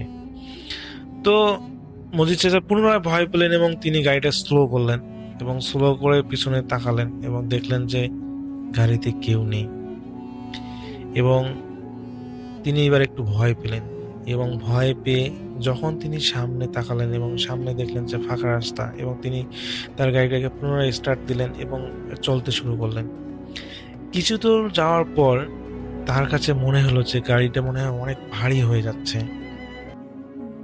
এত ভারী যে বলার বাইরে, যে গাড়িটা মনে হয় স্পিড উঠতেছেই না। মনে হচ্ছে যে গাড়িটা স্পিড ভারীর কারণে গাড়িটা এত বেশি ভারী হয়েছে যার কারণে গাড়িটা সামনের দিকে এগোচ্ছে না, স্পিড ধীরে ধীরে স্লো হচ্ছে। নর্মালি ফাঁকা রাস্তাতে তিনি সেই সময় স্পিড 40-50-এর উপরে সবসময় চালান, কিন্তু এখন তার কাছে মনে হচ্ছে যে স্পিড 30-এর উপরেই উঠতেছে না, এত বেশি গাড়িটা ভারী মনে হচ্ছে। কিছু দূর যাওয়ার পর তিনি একটা জিনিস লক্ষ্য করলেন যে সামনে রাস্তার সাইডে তিনি কিছু বিড়াল দেখতে পেলেন, সাদা সাদা ধবধবে কিছু বিড়ালগুলোর সাইজ মোটামুটি স্বাভাবিক বিড়ালের থেকে একটু বড় বড়। তো তার কাছে এটা প্রথমে স্বাভাবিক মনে হলো। প্রথম কিছু দূর পর পর তিনি কয়েকটা বিড়াল দেখলেন এবং যখন তিনি প্রায় এরকম করে 7-8টা বিড়ালকে অতিক্রম করে আসলেন, তারপর তার কাছে এটা একটা খটকা মনে হলো যে এটা কিভাবে সম্ভব। 2 কিলোমিটার রাস্তায় 7-8টা বিড়াল এভাবে রাস্তার সাইডে কিভাবে দাঁড়িয়ে থাকবে, এটা তো কখনোই সম্ভব না। তিনি যখন আরো সামনে এগোলেন তিনি দেখলেন রাস্তার মাঝখানে শত শত বিড়াল যেন দাঁড়িয়ে আছে। তো তিনি এটা দেখে প্রচন্ড পরিমাণে তার গাড়ির গতি কমানোর জন্য কষা ব্রেক চাপলেন এবং সেই সাথে সাথে তিনি একটা ধাক্কা খেলেন। সেই বিড়ালগুলো আসলে যাতে না লাগে সেই জন্য তিনি গাড়িটা যখন ব্রেক কষেছিলেন প্রচন্ড পরিমাণে একটা ধাক্কা খান এবং ধাক্কা খাওয়ার কারণে গাড়িটা সেখানেই স্থিরভাবে দাঁড়িয়ে যায়। তিনি দেখেন তার গাড়ির চতুর্পাশে সামনে শত শত বিড়াল যেন মিছিল করতেছে, মেয়াও মেয়াও বা হচ্ছে এই ধরনের মৃদু সাউন্ড আসতেছে এবং সেই সাথে বিড়ালগুলো রাস্তার মধ্যে দাঁড়িয়ে আছে, সামনে 2 পা দিয়ে দাঁড়িয়ে যেভাবে বসে থাকে ওইভাবে। তো এটা দেখে তিনি খুবই ভয় পেলেন যে এটা কিভাবে সম্ভব। কিন্তু পরক্ষণে তিনি যখন একটু সজ্ঞান হন তিনি একটু লক্ষ্য করেন যে তার সামনে কিছুই নেই, সে রাস্তাগুলো একদম ফাঁকা। তিনি খুবই অবাক হন যে এটা কিভাবে সম্ভব। তিনি তো মাত্রই দেখলেন যে অনেকগুলো বিড়াল রাস্তায় বসে আছে আর সেইগুলোর কারণে তিনি গাড়ি থামিয়েছেন, আর এখন দেখতেছেন যে সেখানে কোনো বিড়াল নেই, পুরো রাস্তা ফাঁকা। তো মজিদ চাচা ভাবলেন যে হয়তো তিনি কোনো কিছুর পাল্লায় পড়েছেন বা কোনো কিছু তার সাথে ঘটতেছে। তো তিনি চিন্তা করলেন যে এখানে থাকা নিরাপদ নয়। তো তিনি আবার তার গাড়ি পুনরায় স্টার্ট করলেন এবং তিনি চলতে শুরু করলেন। যখন তিনি তারাগঞ্জের একটা পুরনো নীলকুঠির এলাকায় চলে আসলেন, অ্যাকচুয়ালি ওই রাস্তাটা জঙ্গলময়, চতুর্দিকে জঙ্গল দিয়ে ঘেরা এবং প্রাচীন সব কুঠির, চারিদিকে মাইলের পর মাইল শুধু ঘাস আর পুরনো কঙ্কালসার গাছ। তো হঠাৎ তিনি দেখলেন তার গাড়ির ড্যাশবোর্ডের ঘড়িটা উল্টো দিকে ঘুরতে শুরু করেছে। তিনি তো ঢাকার থেকে রাত 3টার সময় রওনা দিয়েছিলেন। এখন যখন ঘড়িটা উল্টো দিকে ঘুরে এখন তিনি তার ঘড়িতে দেখেন যে রাত 12টা বাজে। এটা কিভাবে সম্ভব? এই তারাগঞ্জ আস্তে আস্তে তো তার সকাল হয়ে যাওয়ার কথা, কিন্তু এখন দেখা যায় মাঝরাত হয়ে গেছে, মানে ঘড়িটা উল্টো দিকে ঘুরে এখন রাত 12টা দেখাচ্ছে। এরপরে তিনি আরো বেশ অবাক হলেন যখনই তিনি 12টা দেখলেন এবং গাড়ি চালাচ্ছেন তখন কিছু সময় পর দেখেন যে ঘড়িটা এখন রাত 10টা দেখাচ্ছে। এইভাবে যেন সন্ধ্যা হয়ে যাচ্ছে এরকম তার কাছে মনে হচ্ছে। তো মজিদ চাচা দেখলেন তার হাতের চামড়াগুলো ধীরে ধীরে কুঁচকে যাচ্ছে, যেন তিনি মুহূর্তের মধ্যে বৃদ্ধ হয়ে যাচ্ছেন। পেছনে সেই সাদা পোশাকের লোকটা এবার তার হাত দুটো বাড়িয়ে মজিদ চাচার গলার দিকে নিয়ে এলো। তিনি এবার স্পর্শ করলেন যে লোকটাকে তাকে হাত ইশারা করে গাড়িতে উঠেছিলেন, ইশারা করে গাড়ি থামিয়ে উঠেছিলেন, সেই লোকটার তার পিছনে তিনি এরকম অনুভব করলেন এবং তার হাত দুটো যেন তার গলার দিকে এগিয়ে আসতেছে। মজিদ চাচার লুকিং গ্লাসে দেখার চেষ্টা করলেন এবং তিনি দেখতে পেলেন যে হ্যাঁ, সেখানেই সেই লোকটা বসে আছে এবং তিনি দেখলেন যে সেই লোকটার হাত দুটো যেন তার দিকে এগিয়ে আসতেছে এবং সেই হাতে কোনো চামড়া নেই, শুধু হাড় আর নীল রঙের একটা শিরা দেখা যাচ্ছে। সেই সাথে সেই অবয়বটা বা সেই লোকটা একটা পৈশাচিক হাসি দিয়ে তাকে কিছু বলল। এরকমটা তিনি শুনতে পেলেন যে সেই লোকটার সাউন্ডটা কয়েকটা মানুষের সাউন্ডের উপরে রূপান্তরিত হয়ে তাকে বলল, তোর সময় ফুরিয়ে এসেছে মজিদ, ঈদের সালামি দিবি না, এই ধরনের একটা কথা বলল। তো যখন মজিদ চাচা দেখলেন যে সামনের রাস্তা প্রায় শেষ, তিনি দেখলেন যে রাস্তাটা শেষ হয়ে সামনে একটা বিশাল পুকুর, আর কোনো রাস্তা নেই।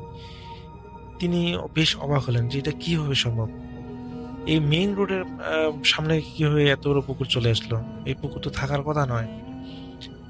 তো এরপর তিনি যখন তার গাড়ির পিছনে তাকালেন, দেখলেন সেই লোকটার পিছনে নেই এবং যখন পিছনে লোকটাকে দেখলেন না, তখন তিনি একটু সাহস পেলেন এবং গাড়ি থেকে নামলেন এবং সেই নামে এসে যখন সামনের দিকে এগিয়ে আসলেন, তখন দেখলেন যে এটা তো তিস্তা নদী, কিন্তু এখানে তো একটা ব্রিজ থাকার কথা, সেই ব্রিজটা কই?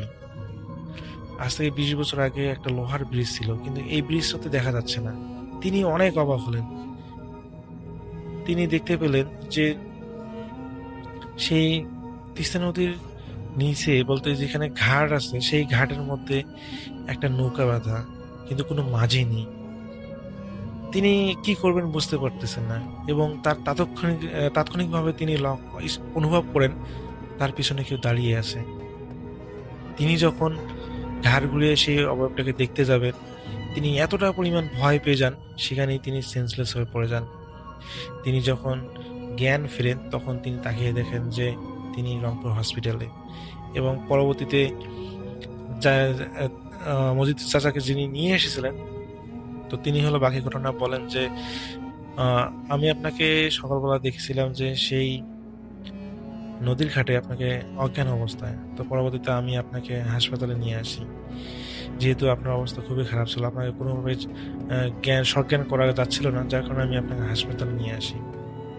তো মজিদ চাচা এরপরে তার সমস্ত ঘটনাটা শেয়ার করেন যে এরকম ঘটনা ঘটেছিল। তো এরপর মজিদ চাচা বলেন যে আসলে সেদিন তিনি যখন তার ঘাড় ঘুরিয়ে তার পিছনে থাকা অবয়বটাই দেখার চেষ্টা করছিলেন, তিনি দেখেন যে সেই অবয়বটায় যেন আগুনে পুড়ে ঝলসানো একটা অবয়ব, তার শরীর থেকে কালো রঙের ধোঁয়া বের হচ্ছে এবং এটা দেখে তিনি প্রচন্ড পরিমাণে ভয় পেয়ে যান, যার কারণে তিনি সেদিন সেখানে তার জ্ঞান হারিয়ে ফেলেন। তো এরপরে রাসেল ভাই মজিদ চাচা প্রায় 3 দিনের মতো হাসপাতালে ছিলেন এবং 3 দিন পর তাকে রিলিজ করা হয়। তো পরবর্তীতে তিনি বাসায় এসে চিকিৎসা নেন এবং পরবর্তীতে তিনি সুস্থ হন। তো এরপর থেকে আসলে তিনি আর আসলে ড্রাইভিং এর কাজটা করেননি। এরপরে তিনি চাকরিটা ছেড়ে দেন এবং অন্য কাজে নিযুক্ত হন। তো রাসেল ভাই, এই ছিল ঘটনা। যদি ভালো লাগে থাকে তাহলে শেয়ার করবেন। ভালো থাকবেন, সুস্থ থাকবেন এই প্রত্যাশায় এবং সবাইকে ঈদ মোবারক জানিয়ে আমি আমার ঘটনা শেষ করতেছি। আল্লাহ হাফেজ।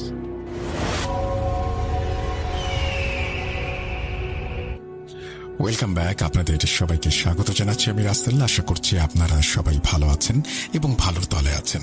আমিও ভালো আছি আর ভালোর তলে আছি। কোনো কথা না বাড়িয়ে এবার সরাসরি চলে যাব একটা অডিও ক্লিপে। আশা করছি প্রথম থেকে শেষ পর্যন্ত শুনবেন এবং ভালো লাগবে আপনাদের। চলুন শুরু করা যাক।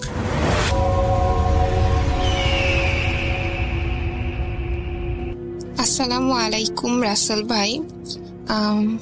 আশা করি ভালো আছেন। তো কিছুদিন আগে শুনলাম যে আপনি নতুনদের অডিও রেকর্ডিং পাঠানোর জন্য অনেক উৎসাহ দিচ্ছেন। তো আমার মনে হলো কেন না আমিও শেয়ার করি, কারণ আমার সাথে ঘটা, আমার পরিবারের সাথে ঘটা বা এরকম আরো অনেক ঘটনা আমার সাথে আছে। আমি আস্তে আস্তে সব শেয়ার করব। তো আমি আজকে যে ঘটনাটা শেয়ার করব সেটা আমার সাথে ঘটনা মানে আমার সাথে ঘটেনি, ঘটেছে আমার আব্বুর পরিচিত এক ছোট ভাই হবে। তো উনার বাসা মানে আমি যে স্থানের ঘটনাটি বলছি সেটা হচ্ছে দিনাজপুর জেলার বীরগঞ্জ উপজেলার শীতলাই গ্রামে। আর যে গ্রামের ঘটনা সেই গ্রাম হচ্ছে আপনার ওই গ্রামকে বলে বড় শীতলাই। তো ওই যেই আমার আব্বুর ওই ছোট ভাই, মানে এলাকার ছোট ভাই, মানে আব্বুকে বড় ভাই হিসেবে মানে। তো উনি যখন ছোট ছিল তখনই উনার মা মারা যায়। তো উনার বাবা তখন বিয়ে করে, যেহেতু বাচ্চা কাচ্চা ছোট, উনাদের মানুষ করার জন্য কাউকে প্রয়োজন, যার কারণে উনার বাবা আরেকটি বিয়ে করে। কিন্তু ওই চাচুর, মানে এক কথা আমার আব্বুর ওই ছোট ভাই, উনার বাবার আবার অনেক অর্থ সম্পদ ছিল, অনেক জায়গা জমি ছিল। মানে যে জায়গায় ওই চাচুদের বাসা, সেখানে সব থেকে বেশি অর্থ সম্পদের অধিকারী ছিল উনার বাবা। তো উনার ছোট মা খুব একটা সুবিধার ছিল না।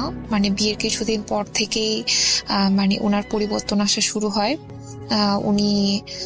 উনার যে চাচুর ঘটনা বলছি, উনারা দুই ভাই ছিল। যে এই চাচু ছিল বড় আর উনার আর একটি ছোট ভাই ছিল। তো উনি বাহিরে পড়াশোনা করতো ঢাকায়, আর এই চাচু সবসময় বাসায় থাকতো। তো এই চাচু আবার একটু বদরাগী ছিল, উনি আবার কোনো অন্যায় মেনে নিতে পারতো না। তো উনার ছোট মা উনার বাবাকে সবসময় প্রেশার ক্রিয়েট করতো যে যেহেতু অনেক অর্থ সম্পদের অধিকারী, ওনার নামে জায়গা জমি লিখে দিতে। তো উনার বাবাও বলছিল যে না, আমার দুটি ছেলে আছে, তাদেরও তো দিতে হবে। তো তখন অনেক আসলে ঝগড়াঝাটি হয় ওনাদের হাজবেন্ড ওয়াইফের মধ্যে। তারপর একদিন হঠাৎ করে সবকিছু মানে ঠিক হয়ে যায়, যে নর্মাল হয়ে যায়, যে আচ্ছা ঠিক আছে। উনি বলে আচ্ছা ঠিক আছে, আমাকে সব জায়গা জমি লিখে দিতে হবে না, তোমার যখন মনে হবে যে হ্যাঁ আমি এখন জায়গা জমি ভাগ করে দিব তখন দিও। কিন্তু কে জানতো যে উনার মধ্যে কুবুদ্ধি কাজ করছে। উনি তখন উনার মানে ওই চাচুকে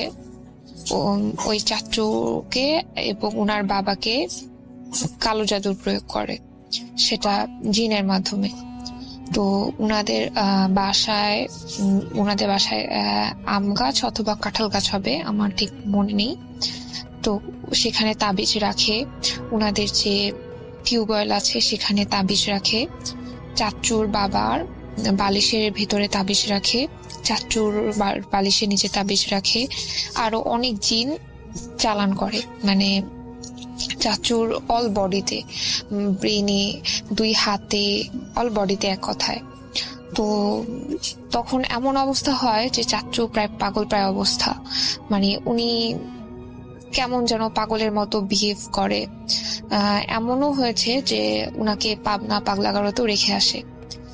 তো উনি আর বিয়ে করেনি, কিন্তু ওনার ছোট ভাই যে ছিল তিনি আবার পড়াশোনার উদ্দেশ্যে ফিনল্যান্ডে চলে যায়। তো বাংলাদেশে বিয়ে করে ওনার ওয়াইফ তিনি ফিনল্যান্ডে চলে যায়। তো ওনার ওয়াইফ আবার ফিনল্যান্ড বিমান বাহিনীতে জব করতো। তো ওনাদের কোনো বাচ্চা কাচ্চা হয় না। তো আর এইদিকে এই চাচুরও অবস্থা খুবই খারাপ, পাগলের মতো ঘুরে বেড়ায়। কিন্তু ওনার এইটুকু সেন্স ছিল যে আমার বাবাকে চিনতো। তো কোনোভাবে ওই চাচুর ছোট ভাই আমার বাবার সাথে, আমার আব্বুর সাথে যোগাযোগ করে। যোগাযোগ করার পরে আমার আব্বু আবার টুকটাক দোয়া কালাম পড়ে হচ্ছে পানি পড়া দিত, তেল পড়া দিত। তো মানুষ দেখলে আসলে বুঝতে পারতো। তো তখন কোনোভাবে যোগাযোগ করে চাচু হচ্ছে ছোট ভাই আব্বুর সাথে। তো তখন আবার চাচুর ছোট ভাই মানে যখন মানে বুঝতে পারে যে হ্যাঁ এরকম পাগল প্রায় অবস্থা, বাসায় পাগলামি করছে, তো তখন ওই চাচুর মানে খালা বাসায় ওই চাচুর ছোট ভাই ওই খালা বাসায় পাঠিয়ে দেয়। তো সেখানে ওই রকম অদ্ভুত ক্রিয়াকলাপ করে। তো ঠাকুরগাতে পাঠিয়ে দেয়, ওই চাচুর খালা বাসা আবার ঠাকুরগাতে। তো এক সময় আব্বু বাহিরেই ছিল বাজারের দিকে, তো হঠাৎ দেখা। তো ওই চাচুর নাম আবার হচ্ছে সুমন। তো ওই সুমন চাচু আব্বুর সাথে দেখা হওয়ার পরে বলে যে ভাই মানে কখনো কখনো স্বাভাবিক থেকে কখনো অস্বাভাবিক হয়ে যায় যখন রাত হয়, বা উনার কেউ হচ্ছে উনাকে কেউ রাগিয়ে দেয়, তখন উনার আসল রূপটা আসলে প্রকাশ পায়। তো আব্বুকে বলে যে ভাই আমি আপনার সাথে থাকতে চাই এরকম।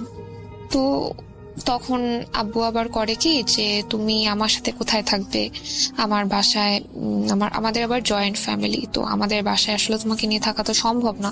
তো খুব জোরাজুরি করে। তো তখন আবার আব্বু বলে যে আচ্ছা ঠিক আছে চলো আগে তোমার খালা বাসায় যাই, খালা বাসায় গিয়ে তোমার খালুর সাথে কথা বলি, তারা কি বলে, তারপরে যদি সম্ভব হয় তো তোমাকে আমি আমার বাসায় না, আমি কোনো ভাড়া বাসায় রাখবো।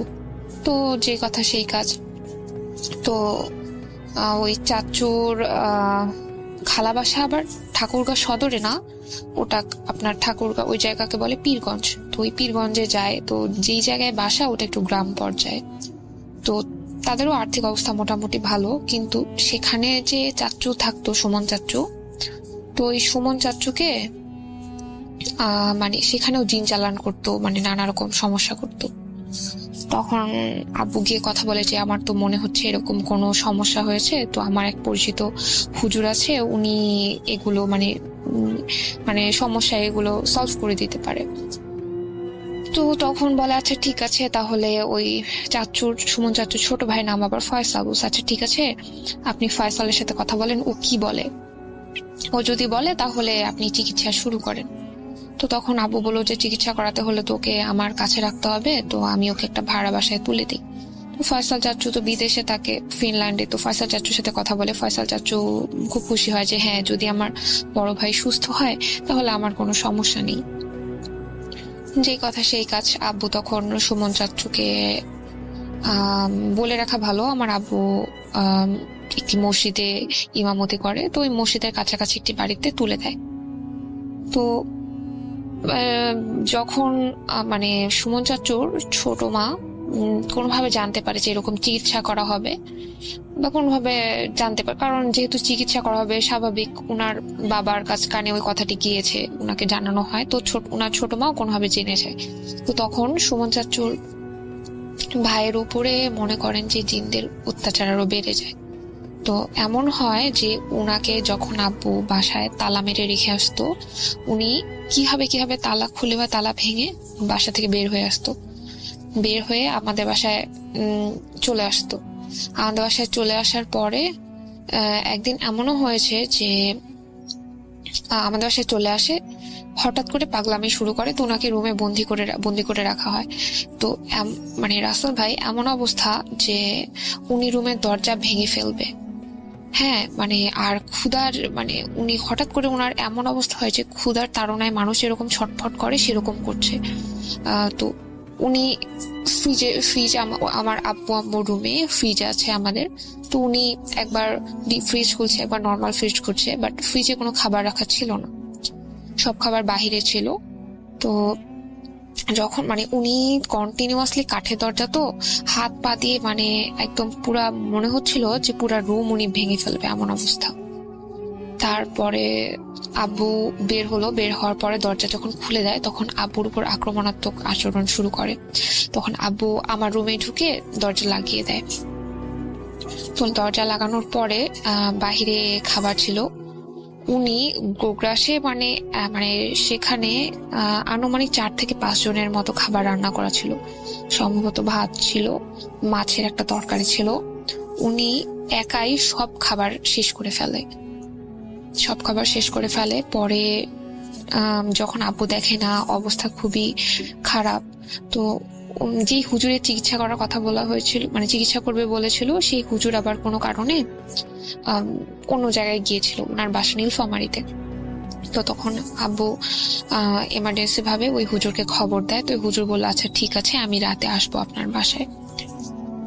তো যেই কথা সেই কাজ, ওই হুজুর অনেক রাতে আমাদের বাসায় আসে। আসার পরে আমার রুমে ওই হুজুর সহ ওই সুমন চাচু, তারপর আমার আব্বু, আরো কিছু লোক সহ আসে। আসার পরে পুরা রুম অন্ধকার করে দেওয়া হয়। তখন আমি আর আমার আম্মু আমার আব্বু আম্মু রুমে। তো তখন রাসেল ভাই ওই হুজুর কন্টিনিউয়াসলি উনাকে দেখে বলে দেয় যে উনার তো ছোটবেলা থেকেই সমস্যা, যে উনাকে ছোটবেলা থেকে এরকম উনার ছোট মা জাদুটোনা করছে। তো উনার এখন এমন অবস্থা যে উনার কাছে বর্তমানে মানে তখনকার অবস্থায় উনার কাছে 70টার মতো জিন চালান করা হয়েছে। আর রাসেল ভাই এটা চিন্তা করেন যে ওই 70টা জিন উনার সারা শরীরের অঙ্গ প্রত্যঙ্গের মানে প্রত্যেকটা রগে রগে ছড়িয়ে আছে। একটা জিন ব্রেনে থাকে, উনাকে ভালো কিছু করতে দেয় না। আর 2 হাত দিয়ে উনার যখন যেটা মন চায় সেটা করে। 2টা জিন থাকে। আর 2টা জিন পায়ে থাকে, একটা জিন পেটে থাকে। পেটে যে জিন থাকে সেটা হচ্ছে একটি ব্রাহ্মণ হিন্দু জিন। তো ওই জিনের আবার মাথা নেই, ওই জিনের বুকে 2টা চোখ। তো রাসেল ভাই পাশের রুম থেকে তো আমি কন্টিনিউয়াসলি শুনতে পাচ্ছিলাম। আর রাত তখন প্রায় আনুমানিক 12টা পার হয়ে গিয়েছে এমন হবে। তো আমার মনে হচ্ছিল যে একটা প্যারানর্মাল একটা সিচুয়েশন তৈরি হয়ে গিয়েছে। তো আমি আম্মুর সাথে চুপচাপ বসেছিলাম, কারণ ওই অবস্থায় তো আসলে ঘুমানো যায় না। আর এদিকে সুমন চাচু কন্টিনিউয়াসলি চিৎকার চেঁচামেচি করছে, অনেক রাত তখন। তো তারপরে ওই হুজুর আবার ওনার সাথে একটা লোক এনেছিল, উনার উপরে জিন ভর করবে। তো যেই জিনকে ভর করবে ওই জিন আবার রাজশাহী ইউনিভার্সিটিতে পড়াশোনা করতো। আমি আসলে ফার্স্ট মজার বিষয় হলো যে আমি কখনো আমি করতে পারিনি যে কোনো জিন কোনো প্রতিষ্ঠানে পড়াশোনা করে। তো ওই জিনকে নাকি আবার ওই হুজুরই পড়াশোনা করে রাজশাহী ইউনিভার্সিটিতে। তো অনেক রাতে ওই জিনকে হাজির করে ওই লোকের উপরে। তো তখন ওই জিন তো খুবই রেগে যায়, বলে যে হুজুর আপনি আমাকে এত রাতে হাজির করালেন, আমার তো সকালে ভার্সিটি আছে, আমি ভার্সিটিতে যেতে পারবো না। তো তখন ওই হুজুর খুব চিৎকার করে ওই জিনকে গালাগালি করে। ওই জিনের নাম আবার আতিক। হ্যাঁ, তো তখন বলে যে আমি তোকে ইউনিভার্সিটিতে পড়াশোনা করাই আর তুই আমার উপরে কথা বলিস। তখন ওই জিন বলে হুজুর আমাকে ছেড়ে দেন, আমি আপনার আন্ডারে থাকবো না, আপনার ইয়েতে পড়াশোনা করব না, আপনি আমাকে ছেড়ে দেন, আমি আমার দেশে চলে যাব। ওনার দেশ, ওই জিন আবার থাকতো আপনার সৌদি আরবে মরুভূমিতে। তো ওই জিন ছিল খুব রকচটা, খুব রাগী। তো ওই জিন চলে যায়। তো তখন ওই হুজুর বাড়ি তখন চলে যায়, সাথে সাথে যে লোকের উপরে হাজির করা হয় লোকটা অজ্ঞান হয়ে যায়। তো আব্বুকে আবার আগে বলা হয়েছিল যার উপরে জিন হাজির করা হবে তাকে গরম দুধ খেতে দেওয়া হয়, যাতে, কারণ জিন হাজির করলে নাকি শরীর দুর্বল হয়ে যায়। তো সাথে সাথে আব্বু ওনাকে 1 গ্লাস গরম দুধ দেয়। উনি খাওয়ার পরে তবুও শরীর অনেক দুর্বল। তখন ওই হুজুর আবার আরেকটি জিনকে হাজির করে, সেটা ছিল মহিলা জিন। তো যেহেতু মহিলা জিন, ওই মহিলা জিনের আবার বাচ্চাও ছিল, ছোট বাচ্চা ছিল। অনেক রাত তখন, প্রায় 1:30 কি 2টা বেজে গিয়েছে। তো ওই জিন আবার ছিল আপনার ম্যাথু সম্প্রদায়। হ্যাঁ, মানে আমি আসলে তখন মানে সেদিন আমি আসলে প্রথম জানতে পারি যে কোনো জিন পড়াশোনা করে বা ম্যাথর সম্প্রদায়ের মধ্যেও জিন হয়। তো সেই জিন মহিলা জিন আসার পরে তখন ওই হুজুরকে বলে, হুজুর আপনি আমাকে কেন এত রাতে হাজির করলেন? আমি নিশি রাতে আমার ছোট বাচ্চাকে ঘুমিয়ে দিচ্ছিলাম, আমি নিজেও ঘুমাবো, এত রাতে আমার পক্ষে কোনো কাজ করা সম্ভব না। পরে ওই হুজুর ওই জিনকে আবার অনেক ভয় প্রীতি দেখায় যে তুই আমার কাজ করে না দিলে আমি তোকে বোতলে ভরবো, তোর বাচ্চাকে তোর কাছ থেকে আলাদা করে দেবো, তুই আমার কাজটা করে দে, এর প্রতিদান হিসেবে তোকে আমি হাদিয়া দিব। তো ওই জিন আবার তখন বলে যে এর সাথে কি কি হয়েছে বা এর বাসায় কোনো কিছু রাখা আছে কিনা, তুই আমাকে সেটার খোঁজ দে। পরে ওই জিন বলে যে হুজুর আপনি একটি স্টিলের প্লেট এনে আপনি রুমের মাঝখানে রাখেন আর রুমের লাইট অফ করে দেন, কারণ যেসব ম্যাথর জিন থাকে তারা নাকি উলঙ্গ থাকে, আর যেহেতু ঘরে সবাই ছেলে মানুষ, তো তখন বলছে আপনি লাইটটা অফ করে দেন আর হচ্ছে একটা স্টিলের থালা এনে রুমের মাঝখানে রাখেন। তো যে কথা সেই কাজ, সেভাবে রাখা হলো, গোটা বাড়ির লাইট অফ করে দেওয়া হলো। তারপরে রাসেল ভাই কন্টিনিউয়াসলি আমি আসলে আমার কানকে আমি মানে বিশ্বাস করতে পারছিলাম না যে কন্টিনিউয়াসলি প্লেটের মধ্যে তাবিজ রাখলে যেরকম শব্দ হয় সেরকম শব্দ হচ্ছে, কন্টিনিউয়াসলি এরকম তাবিজ রাখার শব্দ হচ্ছে। তারপরে ওই মহিলা জিনকে জিজ্ঞেস করা হয় যে এই তাবিজগুলো কোথায় কোথায় ছিল। তখন ওই মহিলা জিন বলে যে আর তাবিজের মধ্যে কি কি আছে, সেই মহিলা জিনকে জিজ্ঞেস করা হয়। তো ওই মহিলা জিন বলে যে তাবিজের মধ্যে শ্মশানের মাটি, তারপর হচ্ছে কাফনের কাপড়, তারপর ওই যে গলায় যে দড়ি দিয়ে মারা যায় ওই লাশের মানে চুল, মানে এই ধরনের জিনিস, মানে এক কথায় ভাইয়া কুফরি কালাম তো বোঝেন, ব্ল্যাক ম্যাজিক কুফরি কালাম, তো সেটা কন্টিনিউয়াসলি ছোটবেলা থেকে ওই সুমন চাচুর উপরে করা হচ্ছে। তো আমি ওই সময় নিজেকে স্থির করে রাখতে পারি না, আসলে আমি কি করবো আমি বুঝতে পারছিলাম না। তো যাই হোক, প্রায় 20 থেকে 25টার মতো তাবিজ তখন ওই প্লেটে এনে রাখা হয়। তখন রাসেল ভাই তখন আমার আব্বুকে বলা হয় যে তাবিজগুলো সব নষ্ট করে ফেলতে, না হলে সেই তাবিজগুলো আবার ওই জিনদের দ্বারা উদ্ধার করে আবার কোনো রকম খারাপ কাজে ব্যবহার করা হতে পারে। তখন আমার আব্বু সেগুলো একটি পুলি ব্যাগে ভরে রেখে দেয়, সকালে পুঁতে ফেলবে এই ভেবে। আমি দেখতে চাই কিন্তু আমাকে দেখতে দেয় না, কারণ আমারও রাশি ভালো ছিল না, আমি এগুলো আসলে অনেক ভয় পেতাম তাই।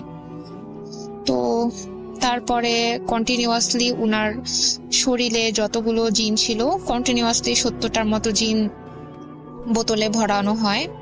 আর যে লোকের উপরে জিন হাজির করা হচ্ছিল সেই লোকের উপরে হাজির করে কিন্তু জিনগুলো বোতলে ভরা হচ্ছিল।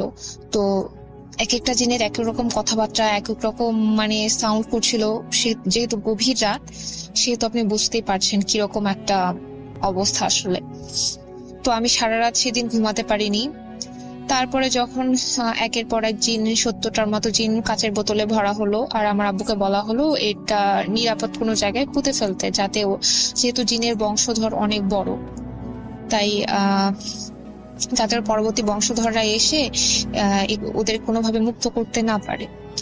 তো তারপরে আমার আব্বু আবার বলল যে আমি অনেক সময় মানে আমি নিজেই রাতে অনেক সময় ভয় পেতাম, খারাপ স্বপ্ন দেখতাম, তারপর ঘুমের মধ্যে আমাকে বোবা জিন ধরতো, এরকম আসলে আমার সমস্যা ছিল। তখন আবার ওই মহিলা জিনকে পুনরায় হাজির করানো হয়। তো আব্বু বলে যে আসলে আমার আর আমার আম্মুর কোনো সমস্যা আছে কিনা। পরে ওই মহিলা জিন বলে যে উনাদের চুল খুলে ফেলতে বলুন। তো আমি তো খুব ভয় পেয়ে যাই, আমি বলছি যে না আমি চুল খুলবো না, কারণ যদি আমার উপরে তখন ভর করে, মানে এরকম। তো আমাকে হুজুর অভয় দিয়ে বলে যে না তোমার কোনো সমস্যা হবে না, আমি তো আছি, সমস্যা হবে না। তো আমি আর আব্বু রুমেই ছিলাম, তখন আম্মু আর আমি আমাদের চুল খুলে ফেলি। পরে আম, ওই মহিলা জিন আমাদের চারপাশে আসে, মানে রুমে গিয়ে চারপাশে ঘুরতে থাকে। মানে আমি তখন রাসেল ভাই ফিল করি যে একটি একটা গরম হাওয়া আমার চারপাশ দিয়ে আসলে ঘুরছে। তো আমি তো খুবই ভয় পেয়ে যাই। আমি আম্মুকে তখন আমাদের বলা হয় যে আপনারা দুজনের হাত শক্ত করে ধরে থাকবেন। তো আম্মু আর আমি আমাদের দুজনের হাত শক্ত করে ধরেছিলাম। তো তখন তারপরে ওই মহিলা জিন ওই হুজুরের কাছে যায়। যাওয়ার পরে তখন হুজুর বলে যে আমার আম্মুর সাথে দুজনকে একটা জিন মানে আছর করেছে, যেটা আমাদের সব সময় আমাদের মেজাজ খারাপ করে দিত। মানে অকারণে আমরা রেগে যেতাম, আমি আর আম্মু। আমি রাতে খারাপ স্বপ্ন দেখতাম, আমাকে ভয় দেখাতো। তো ওই জিনকেও বোতলে ভরা হয়। তো তারপরে আব্বু বলে যে ওই যে সুমন চাচু, ওনার ছোট ভাইয়ের কেন কোনো মানে বাচ্চা কাচ্চা হচ্ছে না। তো তখন ওই হুজুর ওই মহিলা জিনকে দিয়ে বলে যে আসলে ওনাদের সাথে কোনো কিছু করা হয়েছে কিনা। তো ওই মহিলা জিন বলে যে হ্যাঁ, ওনাকে দিয়েও করা হয়েছে। উনি যখন দেশে এসেছিল ওনার ওয়াইফ সহ, তো তখন ওরকম ওনাদের খাবারের সাথে ওনাদের খাওয়ানো হয়েছে, প্লাস ওনাদের নখ চুল এসব নেওয়া হয়েছে, আসলে নিয়ে ব্ল্যাক ম্যাজিক করা হয়েছে যাতে ওনার বংশ যাতে আর বৃদ্ধি হতে না পারে। আসলে রাসেল ভাই, এটার মূল কাহিনী হচ্ছে যে ওনার সুমন চাচুর ছোট মা কখনোই চাইতো না যে ওনাদের দুই ভাইয়ের বিয়ে হোক বা বংশ বিস্তার করুক। আর ওই সুমন চাচুর ছোট মায়ের কোনো ছেলে ছিল না, 2 মেয়ে ছিল। তো ওই মহিলা জিন প্রথম অবস্থায় বলতে চাচ্ছিল না যে কে আসলে এসব করেছে, কারণ জিন জাতিদের মধ্যেও এমন কিছু জাত আছে যারা বলে যে না, এসব বলে দিলে আসলে মানুষে দ্বন্দ্ব সংঘাত হবে, আসলে এটা চায় না তারা। কিন্তু হুজুর অনেক জোর জবরদস্তি করায়। তো ওই মহিলা জিন বলে, তো তারপরে ওই মহিলা জিনকে বিদায় করে দেওয়া হয়। তো সেই রাত এভাবেই নির্ঘুম কাটে। আমি ঘুমাতে যাই ফজরের আজানের সময়, নামাজ কালাম পড়ে তখন ঘুমাতে যাই। রাসেল ভাই, এই ছিল আমার ঘটনা। আমার কাছে আরো অনেক ঘটনা আছে, আমি আশা করছি আস্তে আস্তে শেয়ার করব। আর আমার অনার্স 4th ইয়ারের পরীক্ষা চলছে, আমার জন্য দোয়া করবেন সবাই। আমার কথাতে কোনো যদি ভুল ত্রুটি থেকে থাকে ক্ষমা সুন্দর দৃষ্টিতে দেখবেন। ভালো থাকবেন সবাই। আসসালামু আলাইকুম।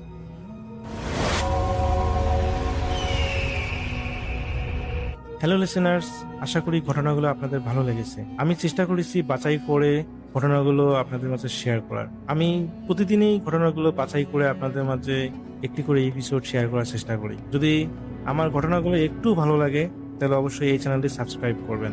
আর আপনারা কোথা থেকে এই ঘটনাগুলো শুনতেছেন, যদি আপনাদের ঠিকানাগুলো জানান তাহলে আমি অনেক কৃতজ্ঞ হব। তাহলে আমি বুঝতে পারবো যে আপনারা কোথা থেকে শুনতেছেন। এছাড়াও আপনাদের মাঝে যদি কোনো ঘটনা থেকে থাকে তাহলে অবশ্যই আমাদের ইমেলে দেওয়া ঠিকানায় ঘটনাটা পাঠাবেন। তাহলে নেক্সট এপিসোডে আপনার সেই ঘটনাটা আমরা রাসেল ভাইয়ের মাধ্যমে অথবা আমরা নিজেরা পড়ে শোনাবো। তো ভালো থাকবেন, সুস্থ থাকবেন, এই প্রত্যাশায় আজকের মতো বিদায় নিচ্ছি। আল্লাহ হাফেজ।